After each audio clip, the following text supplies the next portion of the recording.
rains. Wait, it's 8 months. 8 months from now is May. Or is Oh it? wait, yeah. I thought No. that would be It's technically the beginning of October. No, that would be No, that would be June.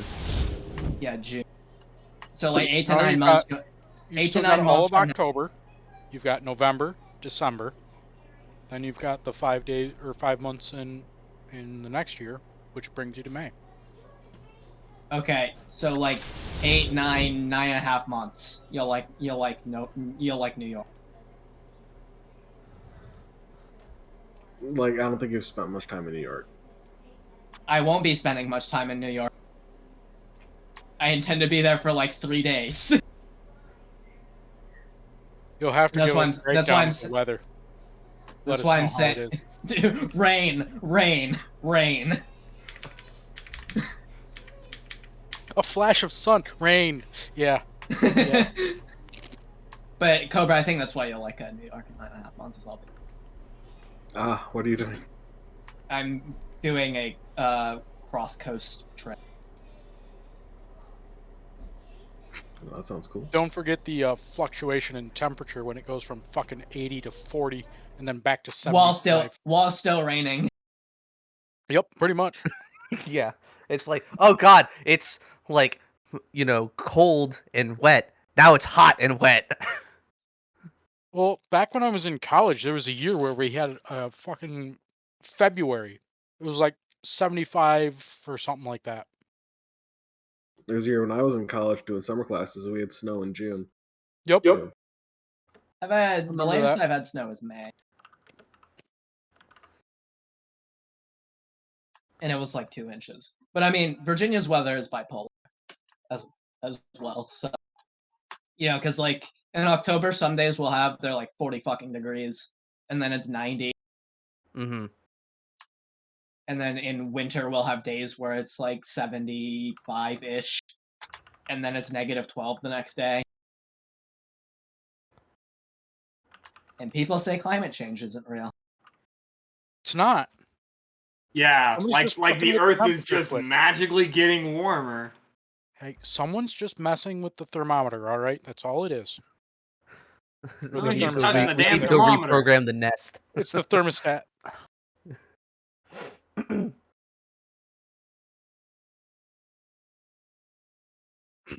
Why did it spell check that to that? What the fuck? Oh, this needs a sec, and so do I. I have like one little thing I forgot to write down on here.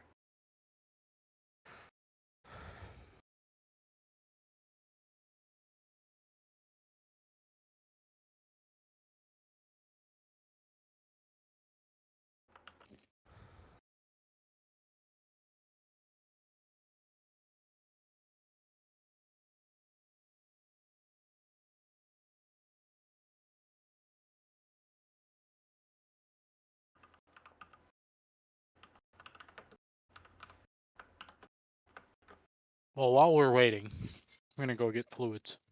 All right, probably a good idea. Cobra, that is great. Yeah. I love her comics in general, but she has some good cyberpunk ones.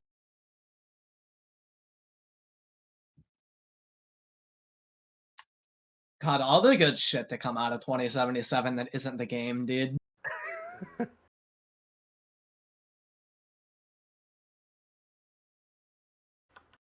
It's the bugs. When I'm riding down the street on a motorcycle, suddenly I'm T-posing on top of it, pantsless. Oh yeah, and I'm in a cutscene, and for some reason my dick is hanging out. Yeah, you gotta flex on the haters. Oh yeah, with my fucking girl dick, dude. Let it flop out. Just let it all hang out. Sometimes you gotta let shit breathe. True. to quote one of Bert Kreischer's kids. Oh man. God, you know how many people think the machine story is fake? It's because it's just so unbelievable. There's pictures of it. Yeah, I know there are. I know there are pictures of it. It's just one of those stories that sounds like some shit a comedian would come up with, but it's real.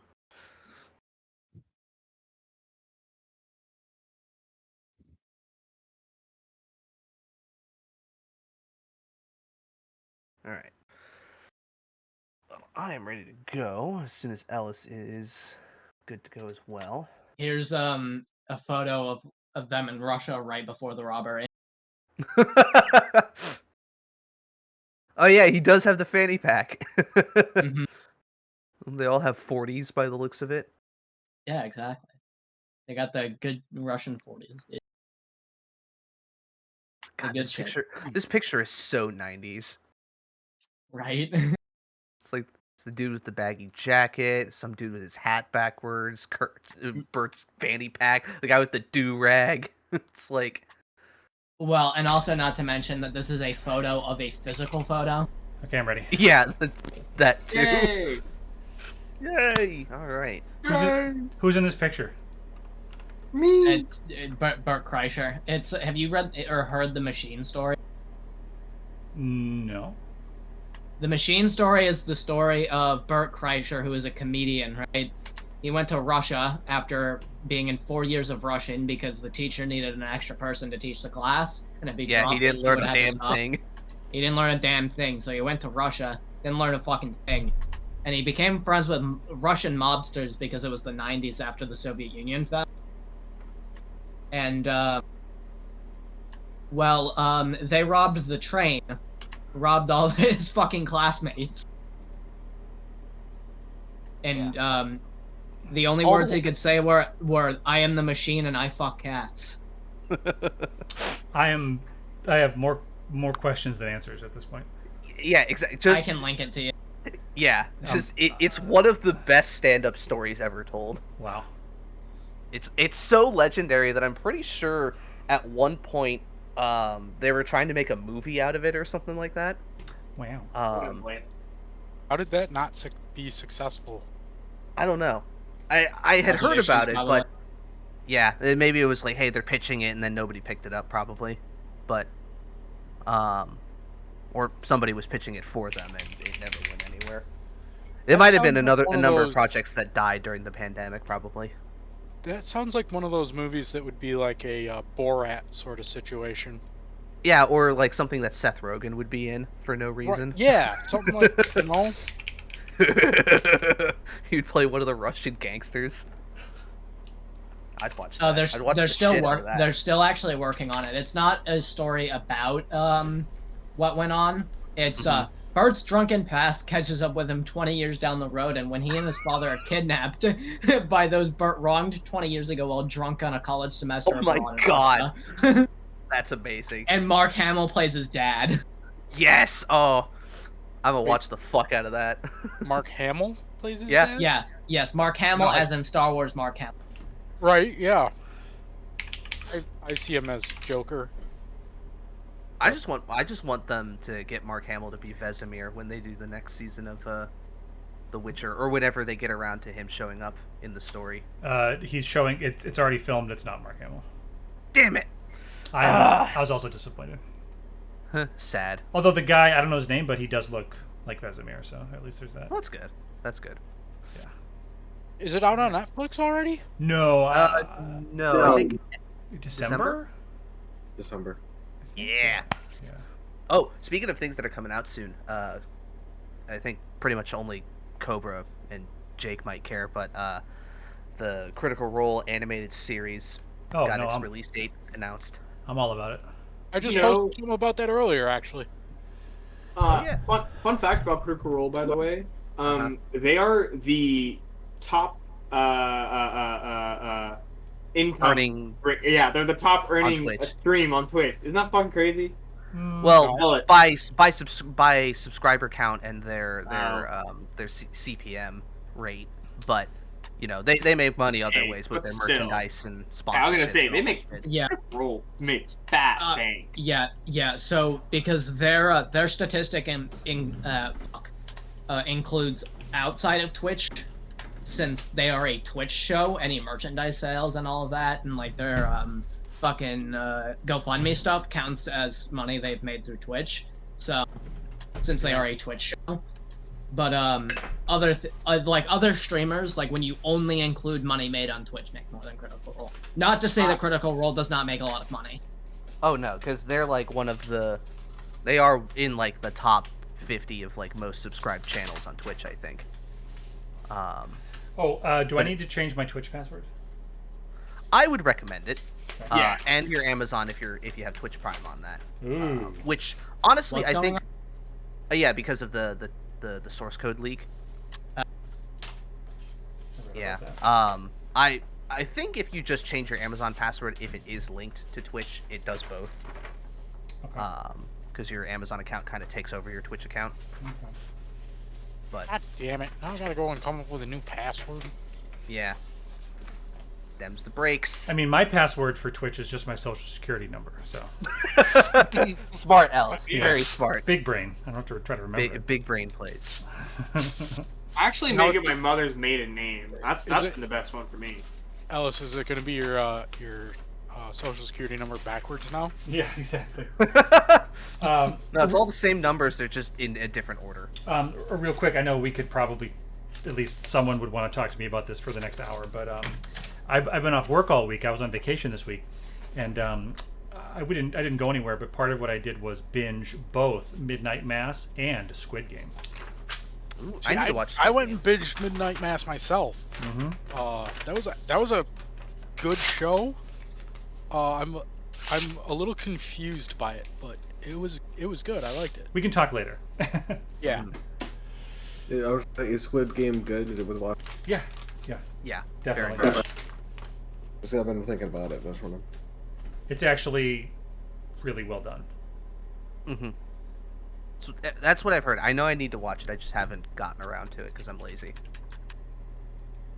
All right. Oh, We ready Leg, to go? thank you for the sub. For some reason, my sub notification is not working. So, Yeah, I was so disappointed. yeah, I don't know why that is. It's supposed to be PewDiePie doing an impression of Will Smith on the YouTube Rewind. He Wow. goes, yo! Yo! That's hot. Ah, that's hot. That's hot. All right. We all Oh, ready you know to go? this is gonna be my first day of playing D&D with my third monitor. It's Wow. gonna be nice. so nice. Wow. Wow. Wow. Wow. All right. Let us begin. One last time. Well, okay, hold on, Justin. You never know. We might drag this out into 2 sessions. You never know. I wouldn't put it past you, but for now. This might take 2 sessions. Quinn would like to I go don't think shopping for boots. Yeah, can we take a long rest? Yeah, but, yeah, like, right back here. at the temple. Yeah, excuse me, Lady Drake, could you stand there for 8 hours? We'll be right back. Well, she's already been standing here for like 3 weeks. I know, right? And there's no reason why she won't stay here for another 8 hours. Yeah. What do you mean? She's been here the entire campaign. Yeah.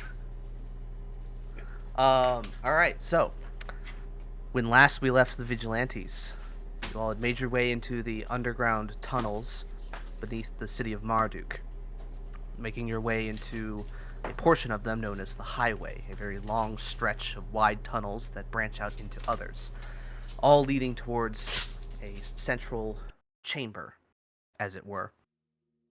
Along the way, you had linked up with some of your allies that you had gathered, namely Lucia Caravella, captain of the Blue Sashes, and Lynette Madsen, leader of Hadlam's Harkers. The 2 ladies and their forces had met you at a bridge crossing over an underground ravine, where you did battle with the enigmatic Red Bowman. The battle was long and hard, dealing with animated I'm not- constructs. Shut up. Dealing with animated constructs of strange construction and visual style and motif that none of you recognize. But eventually, he fell. Taking a trophy with you, you rested up and moved on ahead towards the final chamber. There, when you entered, you saw Lady Drake standing, hands clutched around this strange orb encrusted with runes, as you could see some sort of energy being pulled from it and into her own body. And as you entered the room and prepared yourselves, she looked over her shoulder and said to the rest of you, "You are too late," as she pulled her hands together off of the orb, and the draining effect stopping, and you saw the motionless Tarask with its the strange sort of silvery rods with green glowing tips sticking out from in between its armored plates as its eyes opened up, and it very slowly begins to animate. And it roars, rumbling throughout this entire chamber. With Levingham at your side, the rest of you enter into the chamber. And to your left, that way, you see a number of bodies wearing tattered robes, all of them appearing shriveled and dried like human raisins. And as the Tarask awakens, Lady Drake reaches up to her green mantle and unclasps it as it falls to the side. The shirt that she is wearing is long-sleeved, but the fabric opens up at the shoulders by design and then comes back together towards the shoulders, exposing a portion of her upper arm, where you see a familiar set of white magical tattoos running down them. And as she sort of flexes her arms up a bit more and begins clasping her hands into fists, you see a familiar green glow emanate from around them. And she looks up to it and says, "Hear me, beast of calamity, and obey!" And grips her hands. And now, we're going to be prepared for something. Just a reminder for everybody else, under 30, it is in her control. Over that, shit gets wild. I am rolling my orange and gold dice. He rolls in that one. And we will see on We the don't want that. 100.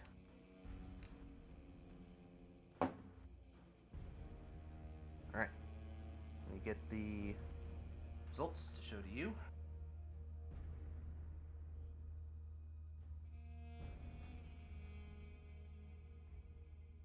Alright.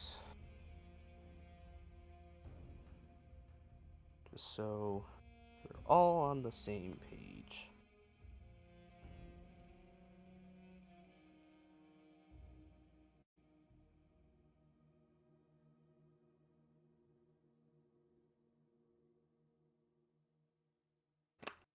I'm afraid we're going to have to postpone this. I have Rudy Giuliani on the line, and he's ready to contest the results.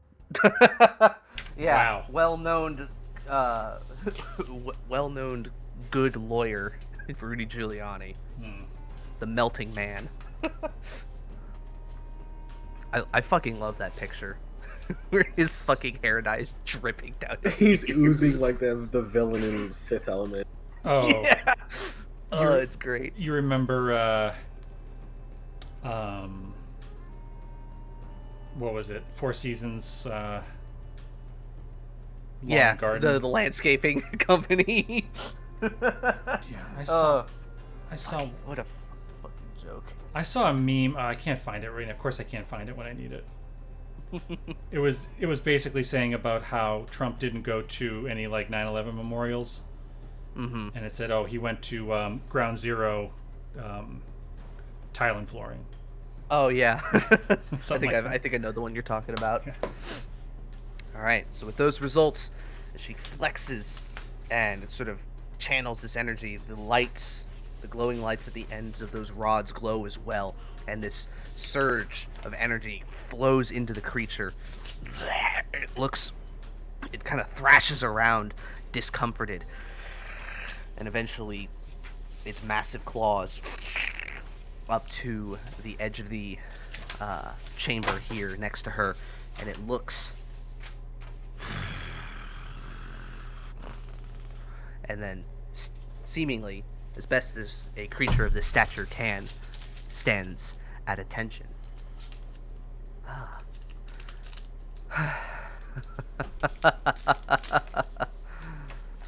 Well, I suppose Sarko was good for something after all. Fuck. She turns to look at the rest of you.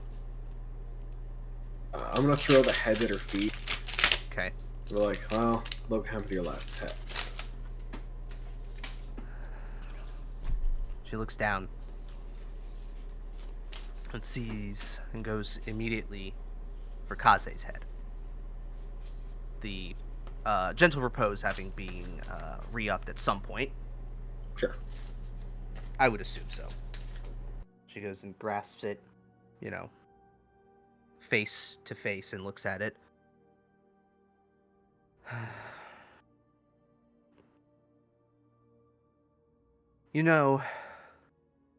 Nothing I ever did or would do was personal.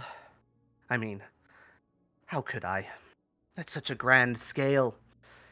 Even Draconia, after everything they did to me, would just be another task. You can see her grip tighten on it. But this city that you love so much will be nothing but bones and ash when I am done with you. And as she says that, the head erupts into flames and crackling energy and falls to the ground into a pile of ash. And then she kind of holds her arms out and, puts a lot of effort into what she's doing. And you see a familiar sight for a moment there, Quen and Pigeon Man being the only ones to partially see this before, as black, red, and blue energy begins to emanate from around her, swirling and focusing until it forms into this protective shroud around her, and it flexes out into the shape of some kind of dragon-like creature. Large, outstretched ethereal wings, claws extending from her own digits, and a crown of horns adorning her form, and a whipping kind of ethereal tail. So, Oh, so No she's more. dragon form. no more beating around the bush. Let's do this. You can still see her original form inside of this kind of swirling energy. Now, let me clear this out. Does anybody have anything else they would like to say before things happen? So does she look like a dragon now? She has like a visage, a shroud of some kind of dragon surrounding her form. Almost like a suit of armor in a way, but you can partially see through it. It only mildly obscures her face. Dang, guys. I mean, oh, sorry. No, you're good. Arco was just gonna say, dang, guys. I know she's evil and all, but dang, dragon lady she's looking kind of cute over there. You guys think she might turn to our side later, or Do you want to go Horcan? Arco rolls to seduce. Oh dear. can I? What does her hair look No, like? no, you can't. We killed her fucking lover, Arco. Is it like in the picture, like short crop black? Short crop, black, little messy, but with the energy swirling around, it's kind of like moving from like the force of it. Yeah. I'd say, come now, Arco. You can do better. At least let's get her an appointment at Giuliano's Thunderclap's hair salon first. Yeah, it's a good idea. Let's get her hair put up in a nice like maybe like a nice messy. Oh bun. no! I might be able to fix it. Why? Because it's private? Yeah, probably. Okay. Great grand order. Jake and I went through a bit of trouble to get a special track to play. Ooh. probably just let me know when you unprivate it. There we go. All right, let me get the other. But my final comment while they're having this conversation, I'll just well, this is where the fun begins. God. Ah, you're telling me. And I give Pigeon a wink. All right. Arco, necrophilia is a crime, much more for you as well. What are you talking about? Let's get Because some we're gonna initiatives kill there, him. boys. Oh. Well, if I swoon her before she gets Oh, killed, good job, it'll be Levingham. okay.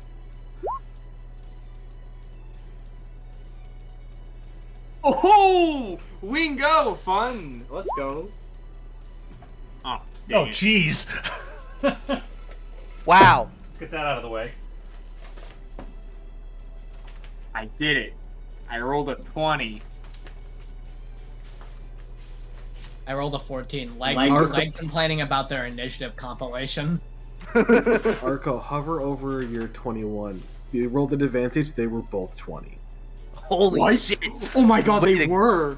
Way to fucking go. Let's Oh go. my god, I have to go first. Are you kidding me? I think you go right after Levingham. I do. Oh, Oh my Right. goodness gracious. That's crazy. There we go. Change. Okay, so a little bit of housekeeping first, now that we have our initiatives. First off, as you can see, the Tarask has 2 initiatives. It will do different things on them. Can you see the names on them or no? Yes. Okay, so disruptive and offensive. Secondly, as this is the finale, I grant each of you a special buff. Yeah. I will post it in game info.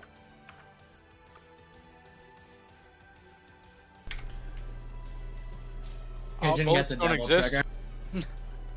So, it is called Heroic Resolve. You begin combat with 1 resolve, which may be expended when you fail a saving throw, and you may succeed instead. You may regain your resolve after failing your 3rd saving throw since expending this resolve. You cannot use resolve on death saving throws, and you may only expend a maximum of 3 per encounter. Does that make sense to everybody? Yes. All right. Yes. So make sure you're keeping track of that, because I'm not holding your hand on much anymore. All right. Up first, funnily enough, is Levingham. Let's see. I was not expecting him to go first, so give me a second.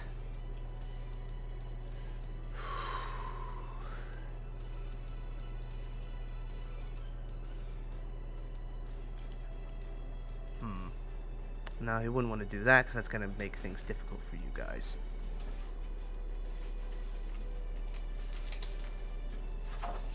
While we're planning, is it possible for me to go and use 2 bonus actions, 1 in place of my action on the first turn? What's the thing you're trying to do? I was going to activate both Hex as well as my tattoos.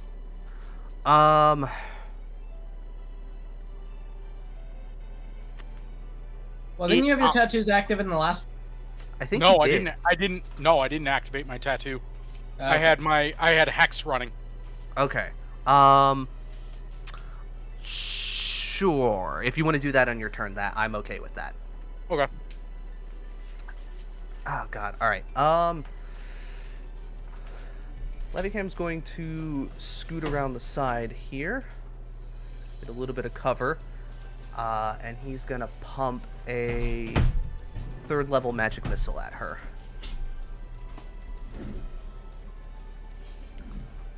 Which is, let's see, 3, 4, 5 d4.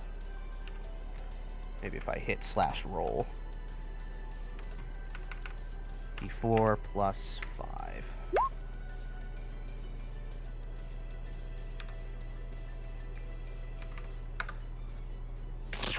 He fires those out. He goes, "All right, you bitch! Let's finish this! Something we should have done a long time ago." All right. That'll be Levingham's turn. He's going to take it nice and slow. Arco, it is your go. I'm not going slow. I do have a question though. Is Yeah. this thing actually like shooting lightning everywhere? Not anymore. Let Dang me it. remove that. Dang it! I really wanted to like get her wet and then push her into the lightning. Whoa, whoa, You know. whoa! Bro. I know, Wow. I know you're attracted I to mean, it right now, but boundary. Bro. well, I mean, why not both? Time Anyways, so I'm gonna cast my, I'll cast my Fury of the Tides. Okay, as you a did bonus short rest, so you action. do have that. Heck yeah! And I'm gonna move up, so like right here. Mm-hmm. I'm gonna hit her twice. All I right. don't care. I'm stupid. I can beat. There can only be one dragon here, man. And it's me. As you get close to her, you can feel this sort of heat emanating off of her. Go ahead and make your attacks. That's hot. Okay, a 24 and an 11. The 24 hits. Roll the Good. damage on that. Whoa. That's Alrighty. some good rolls. Yeah. That'll be fine. All right. Hold on, we got a short rest between those two encounters, or these Yeah, we two did. encounters? Yeah, Okay. you rested at the end of the bowman fight. Gotcha. All right. Is that all you want to do on that turn, Arco? Oh, Well, she also takes she gets pushed back 10 4. feet. And yeah. Yeah. Hits that. and she and sort of hits the then- dais and stops moving. With my last bit of movement, I'm gonna go. I'm gonna move a little farther away, in hopes to not die. Good hit, Paladin, but your god will not save you from me. All right. That is I'm gonna have to Arco's. do anything. That is Arco's turn. Drake's turn.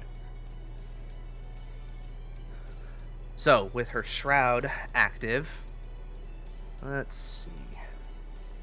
For Shroud, could you put I'm assuming we can see it? Yeah, I'm actually gonna find a good icon for it. I was gonna say, could we go and put like just a halo around her like we've got for Arco? Yeah, we could do that. There we go.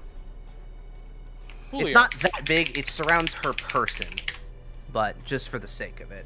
That way, because none of the icons really match what I want to do. There's no like dragon head icon or something. All right. Let's see. She's gonna rush over to the side here, and she kind of sucks in, and will use her polychromatic breath, which is one of her which is her recharge ability. I have a thing for it. Let me get this in position. Whoa. When the two of our colors come together, they make. Shouldn't it be purple? Why is it gray? Hold on. There we go. Whoa. She uses her, and she sucks in, and you see the sort of portion of the dragon's head begin to actually form and this crackling energy of like green, red, and blue comes in and gets unleashed into a massive blast. I'm gonna need everybody in this area of effect to make me a dexterity saving throw.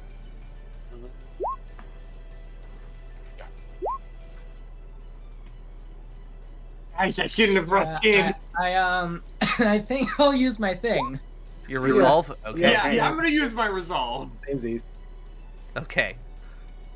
So we've got one, that's better. 2, 3. No, you don't have to re-roll. You just succeed, right? Yeah, you Oh. auto. Yeah, Oh, it's perfect. different. Yeah, it's like Yeah, It's like a. legendary resist. Mhm. Sweet. Oh, okay. Yeah, I'm gonna succeed on this one then. 4 failures, or 4 successes, and 1 failure from Ajax. Alright. Unless you want to use your thing. Nope. Okay. So, for everybody who succeeded, you take 7 of the following damages: acid, fire, and lightning. Arco, you can have the fire to 3, I think. Yeah, 3 because it rounds down. Is that what people who succeeded take? That is what people who succeeded take.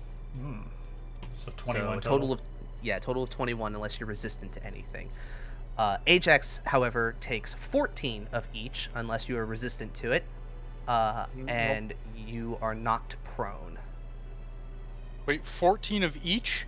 Yes, How many of them are there? there's 3. Wow. Okay. But Math. I take no damage, right? Oh, right, yeah. Evasion for Madcaps, you take no damage. Alright, guys. Ajax Well, is that just prone. knocked me in half. So, just so you're aware. Alright, let me move that back down.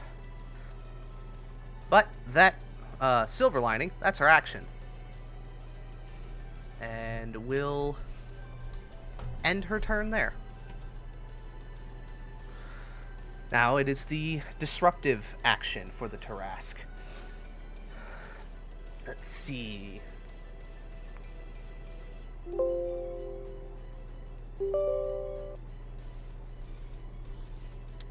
Ooh, okay. It's going to do toss aside. I need Arco to make a dexterity saving throw as you watch as this massive creature looms over and you see its hand going straight for you. Guys, I really shouldn't have rushed in. Ah, dang it. All right. Arco becomes engulfed by the creature's hand. See you later. So for now, while you are engulfed by the creature, you have total cover from things, but you are also restrained. Oh. And at the start of your turn, you're gonna get thrown somewhere. Ooh.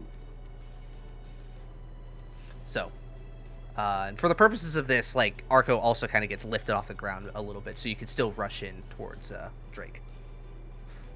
All right, that's the disruptive action. Now it is Ajax's turn. Alright, yeah, I'm activating everything. All right, so you're gonna throw Hex on her, And for Yep. me, because I'm gonna I'll show pictures of my mom. and then you're gonna put your tattoos on, Yep. which, there we go, there's a fist. Let's do that. And then stand up, I assume. Yeah. We'll do Alright. that. And you got 20 feet of movement left if you want. Let me see here. Oh, good. I'm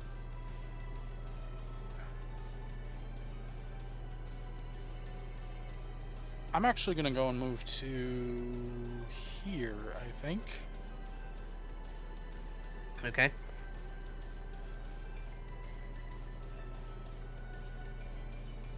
And that's it. Okay. Excellent. That is your turn. Pigeon Man. Even though Arco is restrained and totally covered, if I get in melee range with her, will I still get my sneak attack? No, because he's also like a little bit off the ground too. And he's not threatening her at the moment.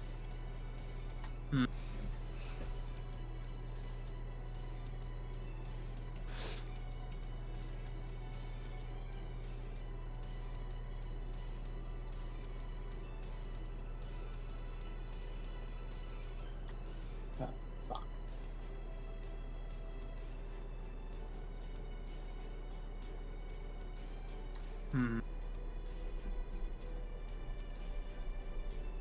I'm gonna vicious mockery her.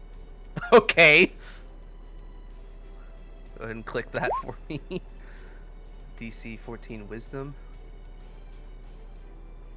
What do you say to her?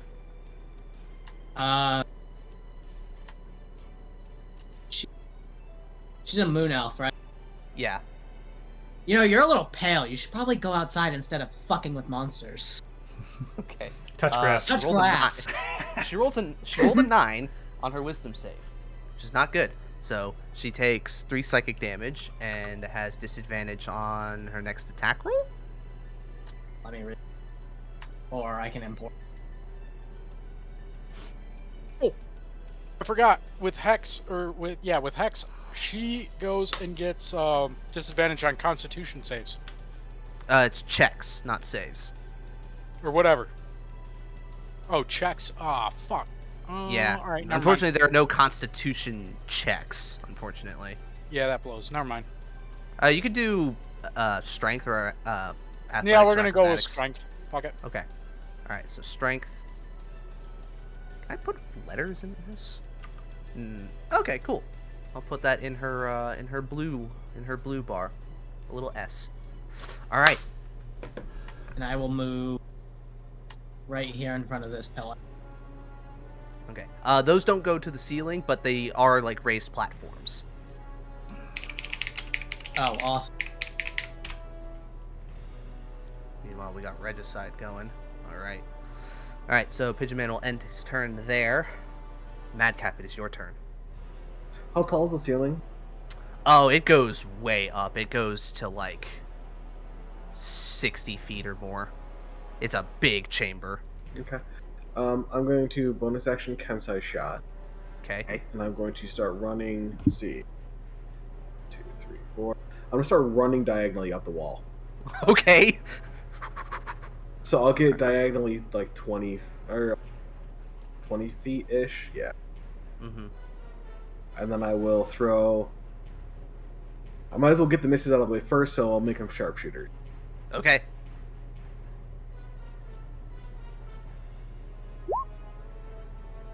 It's a miss. That is a big hit, though. With an additional 4. All right. Not bad. And you are now running up the ceiling as well.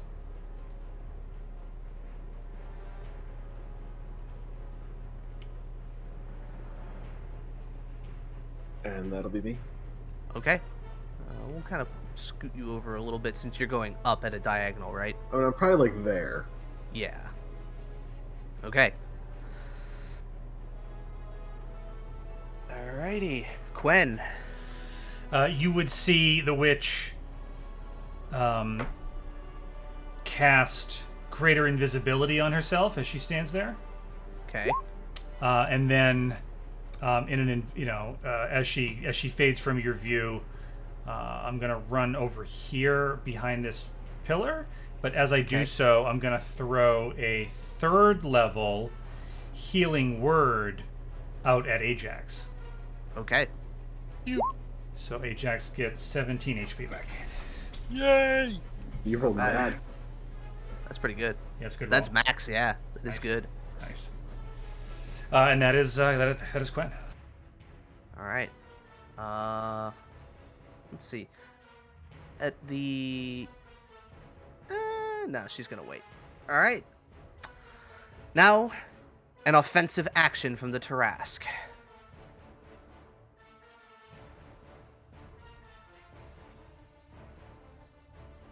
Oh man, I don't want him to do anything offensive. Isn't Alice streaming? Wingo, thank you. I'll be here Cancel all the week. Tarask. I was about to say. Sorry, we can't have the Tarask here anymore, I guess. The Tarask is like, I have elves who are friends. we got you at 4K, bitch. Alright. The Tarask is going to use Raking Claws as its other free hand comes over and grinds and reaches out towards Madcap and pulls back across the, breaking apart part of the pillar here and getting Levingham in its claws. I need the two of you to make dex saving throws.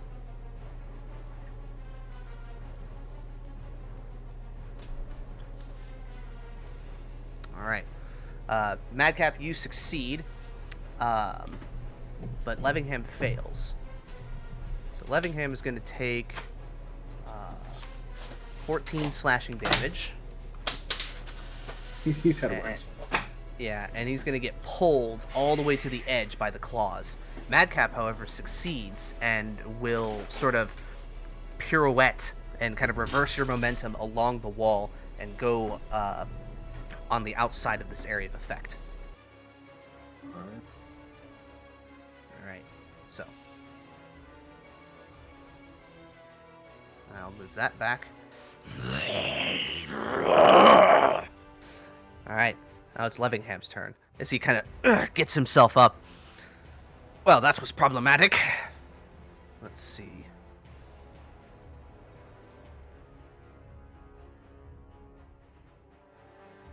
God, that is great, Cobra. Yeah. Basically.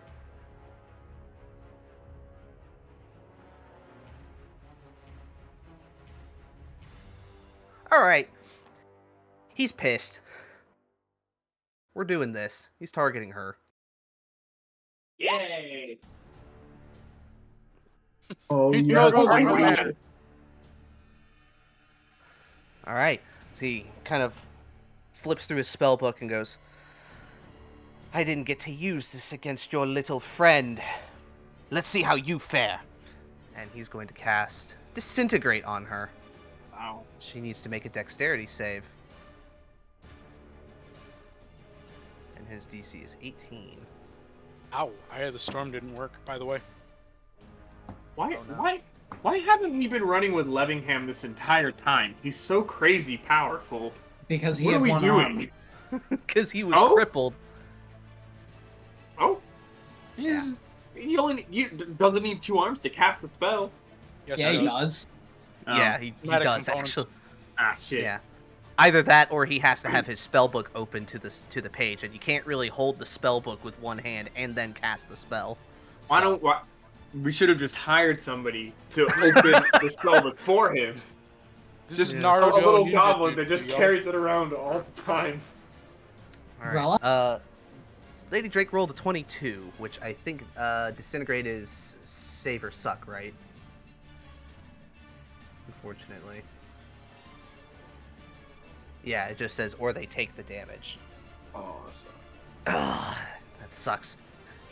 As he goes to fire it out, and she just, like lightning, dodges out of the way of the spell, and it hits the back portion of the wall here, disintegrating parts of the carved stone, revealing the unchecked earth beneath it.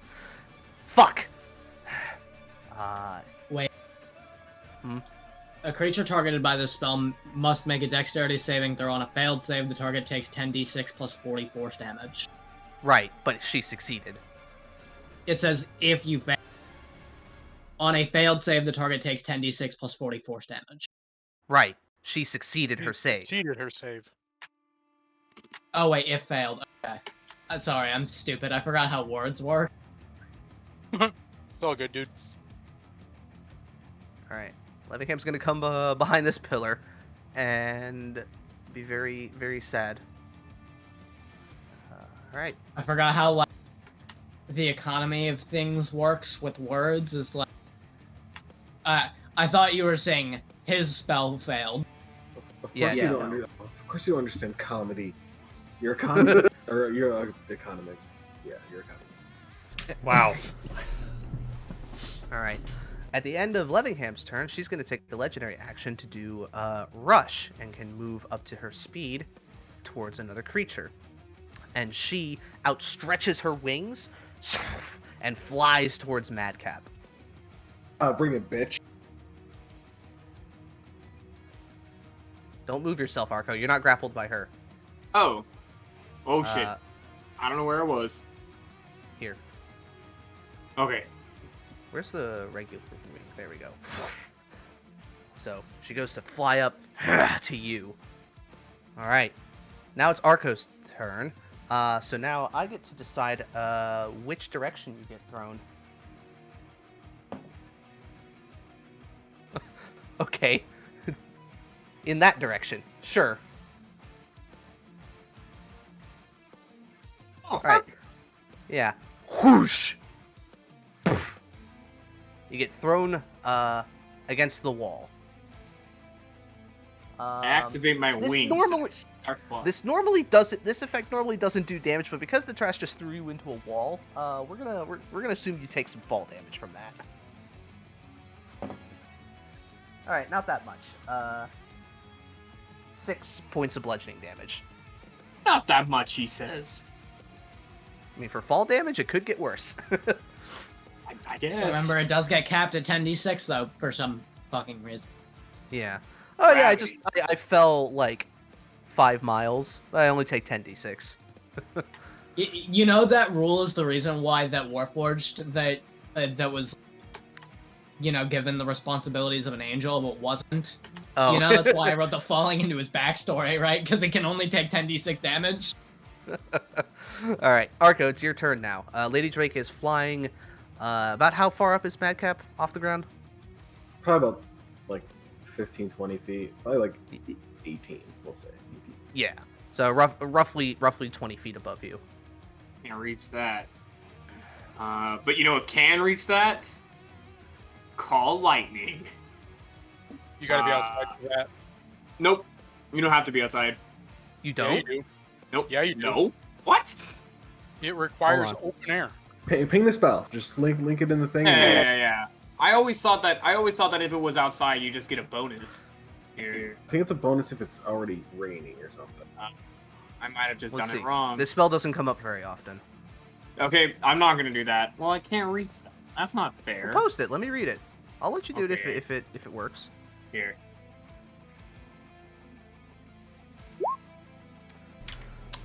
It says the spell fails if you Yeah, can't it's only see a 10 feet point tall. in the air where a storm cloud could appear. Where the storm cloud could appear. So if you're in a I room see. that can accommodate. Okay, so we're not in a room that can accommodate a cloud. Yeah. You. Well, you no, do- A storm cloud appears in the shape of a cylinder within this centered on a point you can see. The spell fails if you can't see a point in the air where the storm cloud could appear. For example, if you're in a room that can't accommodate it. So is the room 6 So feet? if the room is big enough, it should. The room is big enough. The room is very big. Let me see if I have a template for a spell And template for this. We've established that the pillars don't go all the way to the ceiling too. Yeah. Or at the very least, they go up and then maybe branch out into something. But yeah, I think you'll be fine. Oh, Let me see. wait. I have a question. Is Madcap grappled by chance? No. No, he's just running up the walls because he's Okay. cool. I thought I had something. Okay, never mind. But I am gonna cast this. All right, it's concentration, so you can keep this up. Let's see. Oh, 10 feet tall and 60-foot radius. Okay. Oh, but this is... Let's see. Flashes down from the cloud. Okay, so this goes into the air and then... Gotcha. whoa. Whoa. So we'll just say that it's kind of... I don't know if this is exactly the measurements, but this is probably where it is. We'll just put that so it's not in the way. Put that on the map layer. As long as she is in that area, you can call down the bolts of lightning. Nice. Yeah, I'm gonna do that at her. I'm gonna go bang and cast her. Also, I shouldn't have been grappled last turn. I have Aura of Liberation, and I can't get grappled or restrained. So that's my bad for Really? missing that. Yeah, and creatures within 10 feet of me can't be grappled or restrained. Okay, very interesting. I always forget about that, and I'm like, dang it, I didn't have to take that 6 damage. That was dumb. All right, I'll keep that in mind in case it tries to do that again. All right, But so I am I'm gonna gonna have her do that zap her. dex save. As Yeah, zippity zap. it's getting a lot brighter in here as lightning crackles across the ceiling. A little dark. Just had to get some light going. That is a 22 on her part, Okay. or half as much on a success. All right, so roll me 3d10 for me. Hate Okay. this game. I think I'm giving you 11. 2 1s. 2 1s. All right. As the bolt of lightning comes down and crackles across her back, you can see that she looks relatively unfazed. Like, she does flinch a little bit, but it doesn't seem to bother her. I'm not casting any more spells. Spells are stupid. And then with my bonus action, I'm gonna cast. I'll actually cast Shield of Faith on. Double concentration, you can't keep both up. Oh nope, never mind. Sorry. Well, I mean, I'm kind of done with Call Lightning. I don't really plan on casting it again. I would Okay. maintain your concentration on it because you can always go and use that to hit her again if she's in airborne still. Yeah, but it's a third level spell slot, and I only have 2. And I want to keep one. You don't need to use the spell slot again if the cloud is Oh, I up. Yeah, don't? it's a concentration spell. There's no. Yeah. Oh my gosh, I'm so Yeah, you can- sorry. yeah, I think it's every turn is a bonus action or is an action. It's an action Okay. every turn. Well, Yep. in If that she's airborne, it's still. Well, it's magic. Like once he gets rid of the spell, like stops Hey. concentrating on it, it disappears. I still have a ceramic jar filled with poison. Can I throw it at her? Yeah. Can I just throw that at within her? within action, which you do not have, but you could do Dang that. it. Well, then in that case, with my bonus action, can't really do much. So, Putting Shield of Faith on yourself, then. no. I'm not gonna put. I'm keeping the lightning up. Okay. I just don't think I can do anything with this bonus action, other than It's fine. I could teleport myself away. It's all about figuring things out. All right. Do you want to move it all? Yeah. How does everybody look? The only people that have really taken damage have been me and Ajax, right? And Ajax is Levingham full, took a right? little bit, but Well, he's all the way over there, and he's too far away. I'm at 58 out of 30 or 83. So.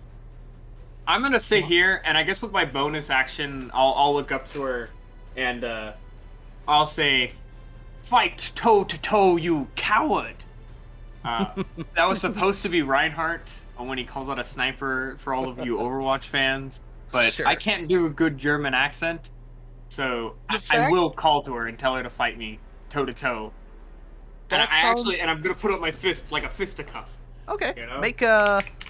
Do you want to try to persuade her into doing it, or do you want to try and intimidate her into doing it? I want to persuade her. Okay, make a persuasion check. That sounded like I think I have his a name was +7 to my Chimichu. persuasion.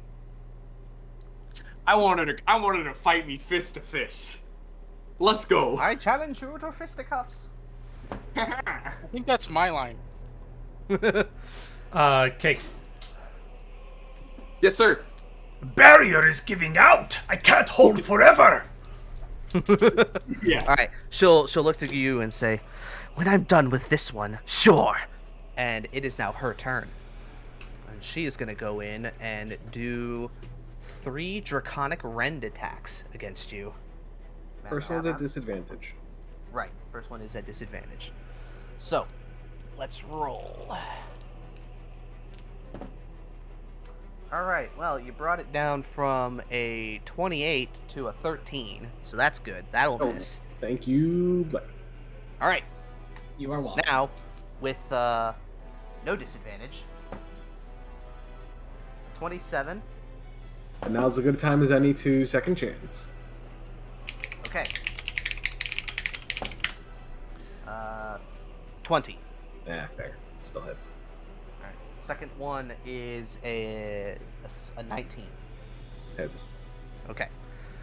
So, the first hit, as she kind of brings down the claws of the shroud, extend as she strikes into you. You take 10 slashing damage, and then it burns like fire as it scrapes across you, and you take an additional 7 fire damage. And then she comes around with the second one and swings, and this one causes the hairs on your body to stand on end as you take 10 slashing damage and 7 lightning damage. Cool. Alright, let's see. And then she'll just kind of fly around the side, trying to, like, head you off, keep you from moving in that direction.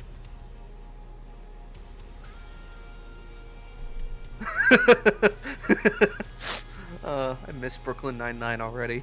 Yeah. Alright. Now it is a disruptive action. It is going to do Calamitous Roar. The Tarask puts its long, fanged claws onto the edge, and the entire chamber shakes. Bits of rubble fall from the ceiling, and I need everybody to make Constitution saves for me. That's a success, Madcap. That is Well, a there- success, Arco. Also, everyone, make sure to keep track of your Everybody failures. knows that you're getting +3 to all saving throws when you're in 10 feet of me, by the way, right? He would be a little bit outside of the aura because he's vertical. Oh, dang it. Sorry. Also, just make sure to keep track of your failures to get your resolve back. Mm-hmm. All right. So we got a success, failure, success. So, I will use my resolve, please. okay. So you succeed instead. Pigeon Man, being the only one that fails, is deafened, and then is pushed 10 feet away from the Tarrasque. What's a good one for deafen? We'll do that one. It's pushed 10 feet away. And you are deafened for...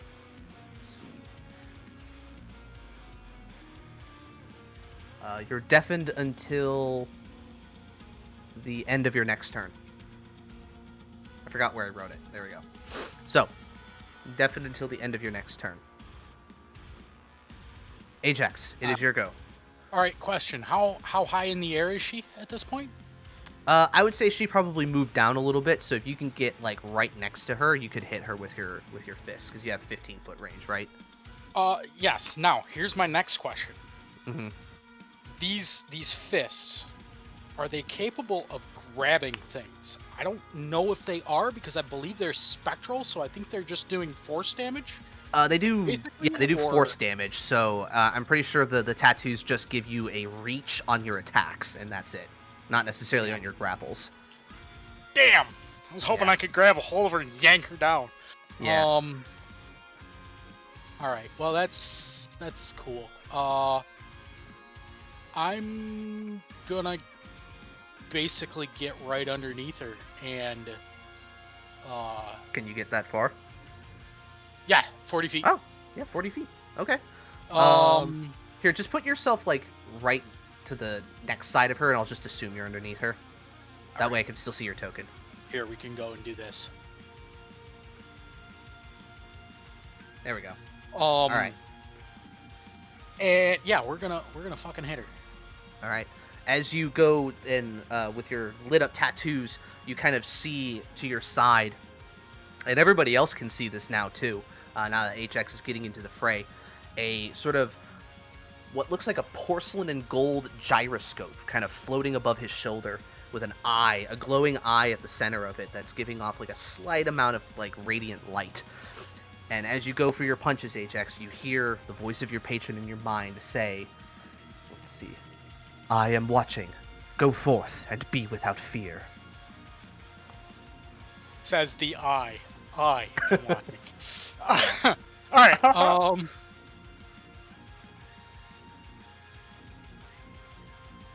18. That will just hit. Beautiful. Okay, cool. So that's 2d6. So that's an additional 4 on top of that, so 18 damage. Okay. And we're gonna do it again because I'm a warlock and that's what we do. 26. That hits again.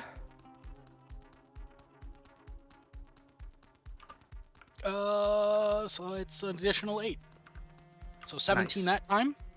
And I'm Okay. gonna use my bonus to touch myself. Okay. Whoa. Yeah. And I'm gonna go and use the just the one. Phrasing! Like. Okay. Alright, so that's 1d6. Fuck! Are you kidding? Oh Alright. no. Hey, So some that healing's is- better than no healing. Alright, I don't get any bonuses on that. Woo! Okay. We're looking great, guys. I'm now at 59. Slap yourself on the chin a little bit and you feel better. I should have rolled with both of them left, and I got 2. Okay. Alright, guys. That's it for me. All right. Nice job, Ajax. Pigeon Man. I will. She's flying, right? Yeah. Like mop, bop. How? She's about 15-ish feet off the ground. That's cool. I have a climbing. And Madcap's that's kind of cool. like I- key striding across the wall too. I will climb off the wall and like jump and try and embed both of my blades in the back of her neck. Okay, go ahead. 27, That hit. Yeah, that hits. 15. Oh wait, I'm flanking those. So wait, that'd still be 17. Yeah, which does not hit. Actually, wait. I will with that actually use my amulet because that'll be an 18. Didn't you use that last fight though? I used it in the fight in the session before that. Okay. The against Tarkov. Yeah, he didn't use it Yeah. against Okay. the Red So Ranger. that makes it an 18, which Yeah. just hits.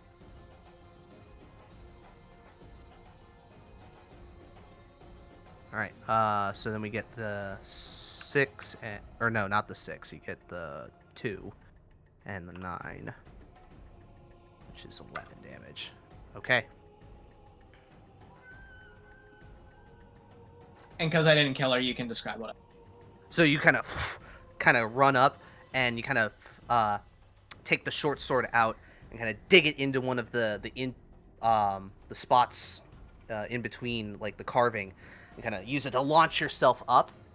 Kind of flip it back around, and then kind of with both hands reverse gripped, you go and try to stab into her.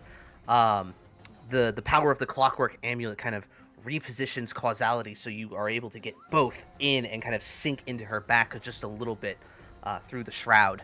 The heat and electricity emanating off of her as you do so is very uncomfortable. And you kind of sink in and then kind of gently fall down to the ground next to Ajax. And I have no movement, so that'll be my turn. All right. At the end of your turn, she'll use legendary action to do Outrage, which, in response to being hit by a melee attack by a creature on her turn, she makes one melee weapon attack against the attacker with advantage. What do you mean on her turn? Or on wait. on their turn, I said. So when a creature's turn that just ended and they attacked and hit her, she can then use this one to attack them. Gotcha. Yeah, I might I have definitely worded it forgot wrong, to but- do something on my turn, but I said my turn is over, so Okay. Let me grab my die that I dropped I should on have the floor. defensive flourished. But whatever, I'll save it for a crit, and then have a 30 AC. A 6 and a 9 on the die. Nice. Okay, I that didn't brings need a it to a defensive. 9. So that brings it to a 19. Never mind. Yeah, that's on the die. So, you end up taking 10 slashing damage and 7 acid damage. Like as you're coming on the way down, she just kind of swats back at you.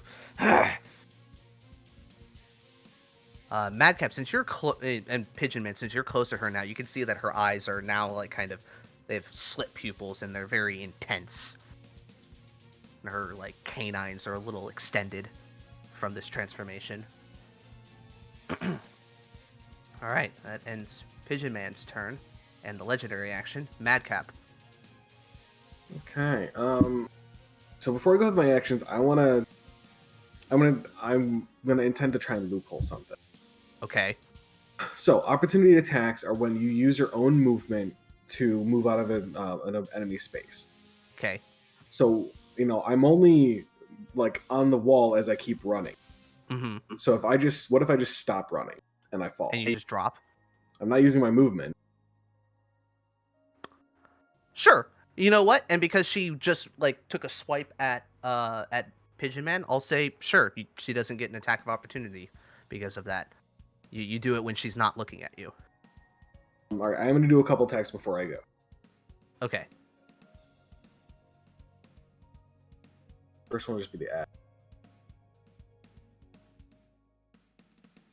All right. That hits.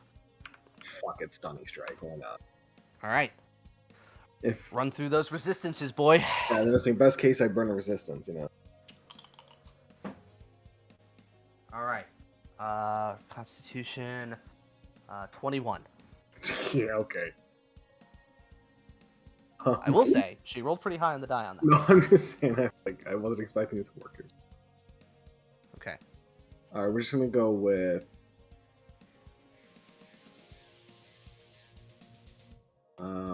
Unarmed strike for the second Get the attack. defensive flourish. For the agile parry. Okay. Yeah, the agile parry. All right, let's go for another one. All right. Stunning strike. What's your DC on that? 14. Shouldn't it be higher? Because isn't it also your proficiency bonus that goes up? Maybe you're right. I feel like it should have been higher than that for a while. You're right. It's 15. Thank you. All right. Well, I forgot which die I rolled. Hold on, let me roll it again. Sorry. Okay. That is a 14, Haha. and she will burn one of her legendary resists.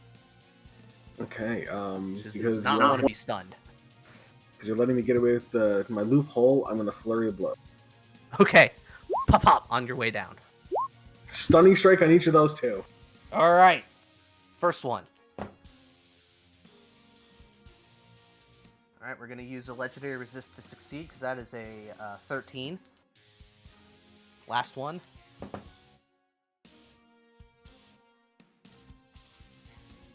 That is 15, which is an exact save. All right. On her part.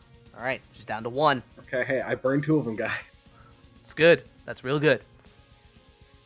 I'm probably gonna end up like here, and then I'll just drop. Okay. And then I'll probably like move around this way Okay. All right, right behind the pillar. and kind of collect myself because that fucking hurt. Yeah. Solo monsters, man. They gotta hurt. All right. That was 5 of my 9 key. All right, Quen, it is your turn. All right. Quen is going to stare daggers at Lady Drake as she casts her signature spell.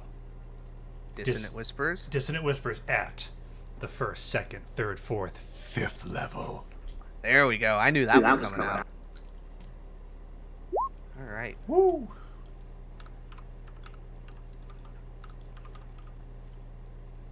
All right, let me pull something up real quick. All right. So it's a total of 26, a 19 wisdom save. All right. Can you click the display in virtual for because I want to see if it if Dissonant Whispers has a if there's a condition because she does have one condition immunity, and I want to see if it applies.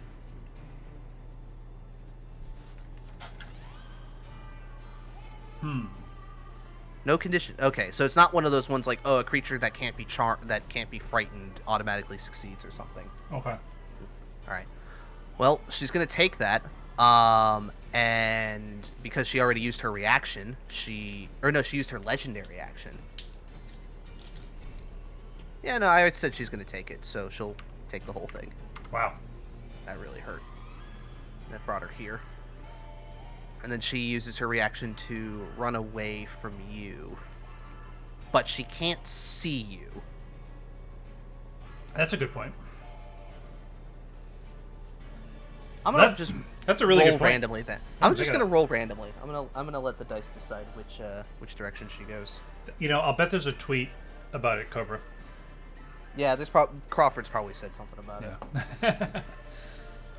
All right. It's always a tweet. He's always had something.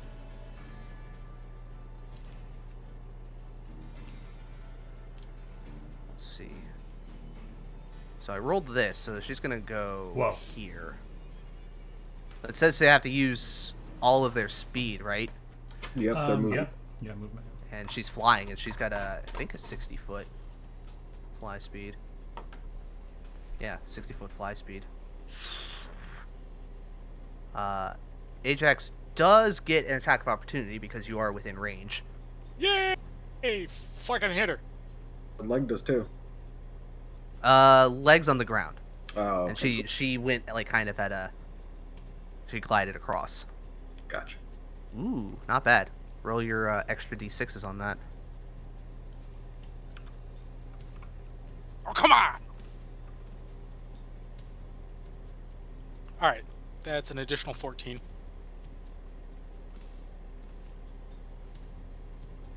Okay.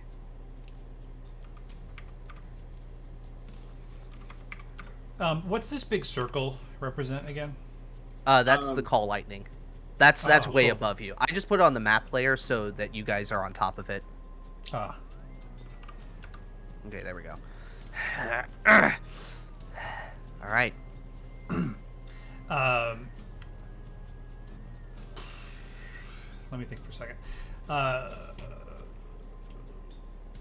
Quen would look up at the storm cloud, as it appears in the sky, the lightning's striking down around Lady Drake, and she kind of smiles and whispers to herself, a surprise to be sure, but a welcome one. And with that, right. that will I will throw a bardic inspiration to Arco. All right. Oh yeah. But you are speaking, so she can. All right, so she can follow the voice though. I'm gonna have her make a stealth check as you do it, and I'm gonna have her roll a perception check to see if she can pinpoint your voice. Sure. Oh.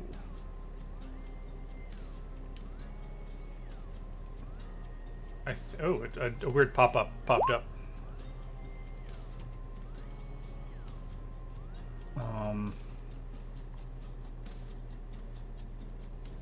That's weird. Okay. It's not to move, so we're gonna take the original roll, which is a 10, because that's taking your Boots of Elvenkind into account. What is her perception? Okay. As you say that and you speak the word of power, and it heads towards who did you say you were giving it to? Arco. Arco. You kind of see her like dart over and look in kind of your general direction. Seeing this, I will use my movement to come to next to Arco for safety. Okay. Oh yeah, and then I just whisper. I say, "Hi, Arco." Arco's. Hi, Quinn. And then let's see. Okay, thank you. That was great. Oh, of course. All right. At the end of Quen's turn, she will use a legendary action to rush and will kind of launch herself another 40 feet into the air. Wow. All right. Now it is an offensive action from the Tarask. No. Let's see. The Tarask decides to take a nap, and he doesn't bother us the entire campaign. All right. Oops. The Tarrasque sees Arco and goes, "Friend." You stay, I go. All right. The Tarask kind of moves to the side, lifts up its massive tail, and brings it down in that general location. So I'm going to need Pigeon Man, Ajax, and Madcap to make dexterity saves. Come on, that's save, a you X save? fucker. Sorry, I missed that. Dex save, yeah. God damn it. All right. Ajax fails, but I'm gonna save with whatever. your resolve. Yeah. All right. So all of you, kind of instinctual. The two of these, the dexterous ones, immediately dodge to the side to get out of the way. And Ajax, as you're kind of more focused on where she is, the voice creeps into your mind. He goes, dive, and you just I instinctually. get slapped in the back of the head. Fuck it. And just escape as it crashes through that pillar, lifting up dust and dirt everywhere, and lifts the tail back up and goes back into its position. All right. Up at the top, Levingham. She's flying now, which gives him an interesting opportunity. Earthbind? The one time it's ever been cast? He's going to cast Earthbind Oh into my her. god. He's got a 300-foot range, so he could just point. And he goes, "Come on, this is unsporting. Join us here on the ground." And he's going to attempt to Earthbind her. And she needs to make a strength save. Versus 18.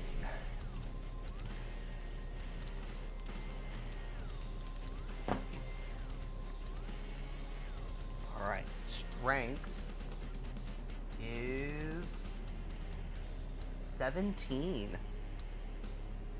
She'll use her last resistance to succeed, though, as these sort of ethereal vines seep up out of the ground and grab around her ankles. She just flexes and rips them off.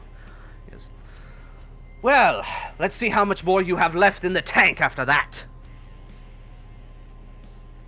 And then Levingham will resume his post of behind the wall. All right. Now it is Arco's turn. Well, obviously I can't hit her with my devotee sensor from here. So, can I try not intimidate, but I want to try to yell at her and get her to fly over here. And as soon as she flies under like the cloud, I'm gonna zap her, basically. So You're gonna try and get her to. So yeah. So as a bonus action, I'd like to talk a bunch of smack to her face in an attempt to get her really mad at me and to get her over here. Okay. Do you have Go compel ahead duel? and I'll roll. But Yeah, first alright. I gotta do it. First I gotta- roll the. Tell me what you want Oh. to say, and then you can roll the persuasion check. Okay, Arco, I'm gonna look at her and I'm gonna say, she's not on the ground, is she? She's still in the air. She's still in the air, yeah. Okay, I'm gonna say, wow, look at you, all the way over in the air. You can't even come down here and fight me. I'm a dragonborn, man. Look at you. You're over here flying around. You got your stupid dragon powers, man. I'm a real dragon. You can't do shit. What are you gonna do? I fell down a well when I was a kid. I should be dead right now, and I'm alive. And you're flying away? Man, that's some weak-ass sauce. Fuck you. Okay. I'm gonna try to get her.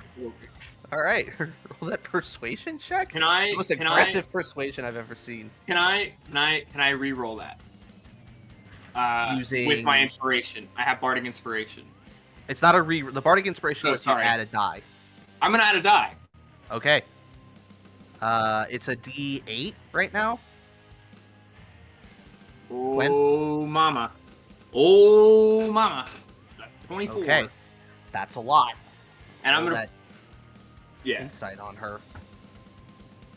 Her insight's actually not that good. All right, that's an 18. I'm gonna hold my action. And then when hold, she comes over here, yeah, I'm gonna zap her. as soon as she enters the effect. Yeah. Okay. She kind of tilts her head. We'll see about that. She kind of gears up and looks like she's getting ready to dive. All right. Her turn. Start of her turn, since she has reached a health threshold, an effect comes up. Dragon Rage. If she starts her turn under this threshold, she needs to make an intelligence saving throw. Otherwise, she might lose a little control for a moment. Berserker. Well, of all the things for her to waste a natural 20 on. Tell you what, Dragonborn. Let's try this on for size. She begins to trace a rune in the air. Arco done it now. I never said I wanted to fight her with spells, man. This is nonsense. She's a bully. It's cheating. Not my fault. I'm not smart enough. All right. As she casts one of her 4th level spells, Gravity Sinkhole. Hey, Because- hey Arco, do me a favor. Yeah? Next time you go and try to pick a fight with her, do it when you're outside of my range. Oh, All right. I So was hoping she'd come over here. She didn't.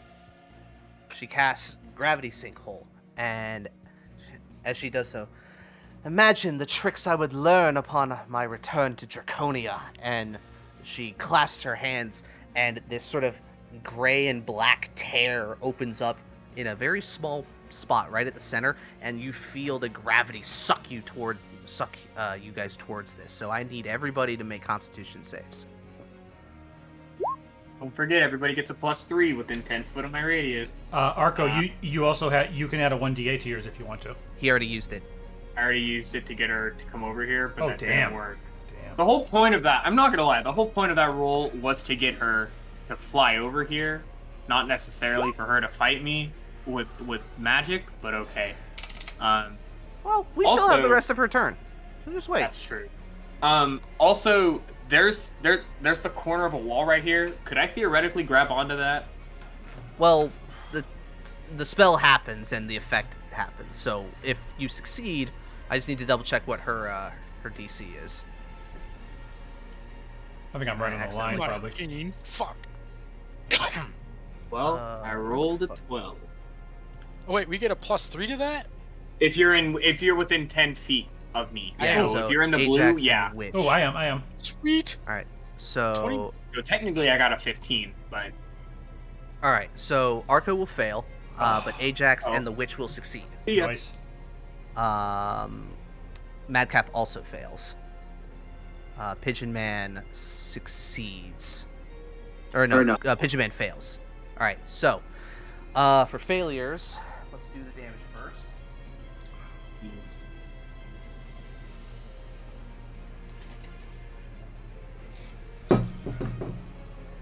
It's D10s, okay.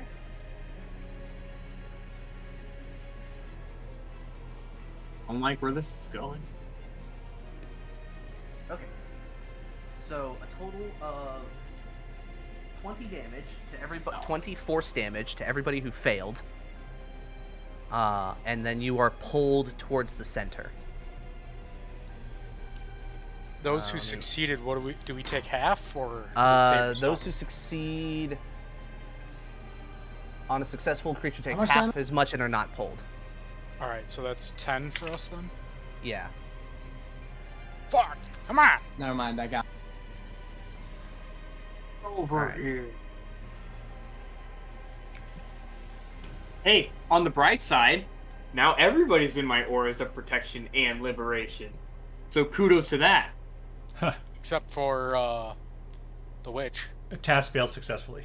Nah, you'll be fine. I kind of want to get away from you people because she's slinging spells at you guys. What did I lose concentration on my lightning spell? You're gonna need to make me a concentration check on that, though, my boy. Oh my goodness gracious! So much. Why can't it just be charisma? I got a plus Arco, 10 to charisma. Arco. Yes. Oh, that's so much You better. keep it up. Oh, Keep it up. plus 3. Arco, So, are you the 26. god of hammers? What?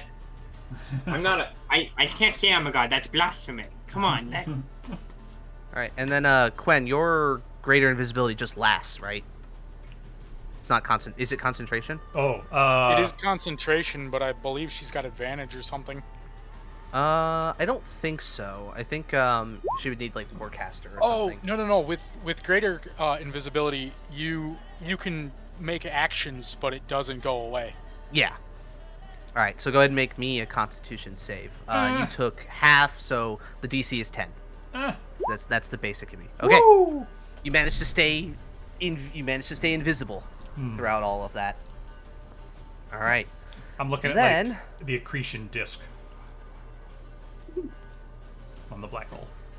That was good. I liked it. then she will fly towards Arco and give him what he wants. I'm gonna Oh, zap her shit. as soon as she gets in here. Give her a Because little when zippy she zap. because as part of her multi-attack, she can cast a spell by expending 2 of her attacks instead of her whole action. Ooh. And make So a melee she's attack now- against you. Oh, Oh, she's in range. So she's in range. She is. She's still flying. She's still flying, but she's like only 5 feet off the ground. Okay, so instead of me zapping her, can I just smack her? Well, you said you held the zap, so let me have her. Okay, I'll zap her. You then. do this. Let me roll the attack roll. Do the damage for the zap, and then or she has to make the save, right? Yeah, she makes a save first. All right. Well, she rolled a nat 1 on the save. Not Well- for the attack roll, What a loser. and she has no more legendary resists. Woohoo. Man, she rolled like shit on that attack roll. So that's a 16. Oh, that won't even hit. Yeah. What a nerd. All right. And then, what's the damage on your thing? 23. Ooh, okay. Which is reduced to 11.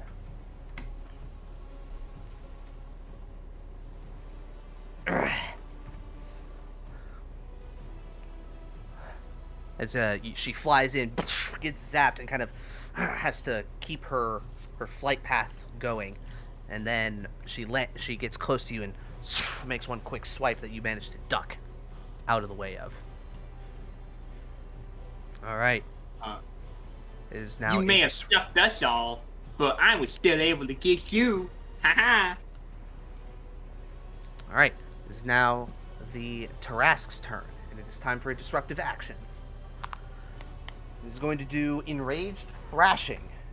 It starts slamming and smashing into different parts of the arena, causing the entire place to shake. I need everybody who's standing on the ground, which is everybody except Lady Drake, she's floating above, to make a strength saving throw. I like that. Okay. Everybody gets +3 in range. Sorry, Quinn. Hey, Pigeon, on the bright side, it's not It a is 0. three. It's a It's 3. technically a 3. Am I in range? All right. No. Oh, good. All right. So Quen and and Pigeon Man. Oh, I got to roll for Levingham too. Great. With his nice -1. No. All right. So Levingham, Pigeon Man, and Quen are knocked prone from this. Everybody else Would I remains be able to standing. go and give Pigeon Man an assist if I was to go and use a reaction to grab a hold of him? I think it hasn't come around to your. Considering It hasn't come around to your turn yet, and you already used your reaction to punch her. No, I did, didn't I? Damn it. Yeah. All right, never mind. I would have allowed that. That would have been cool, but you didn't have a reaction available. I'm just All right. magneted to the floor. Fuck. All right, fine. All right.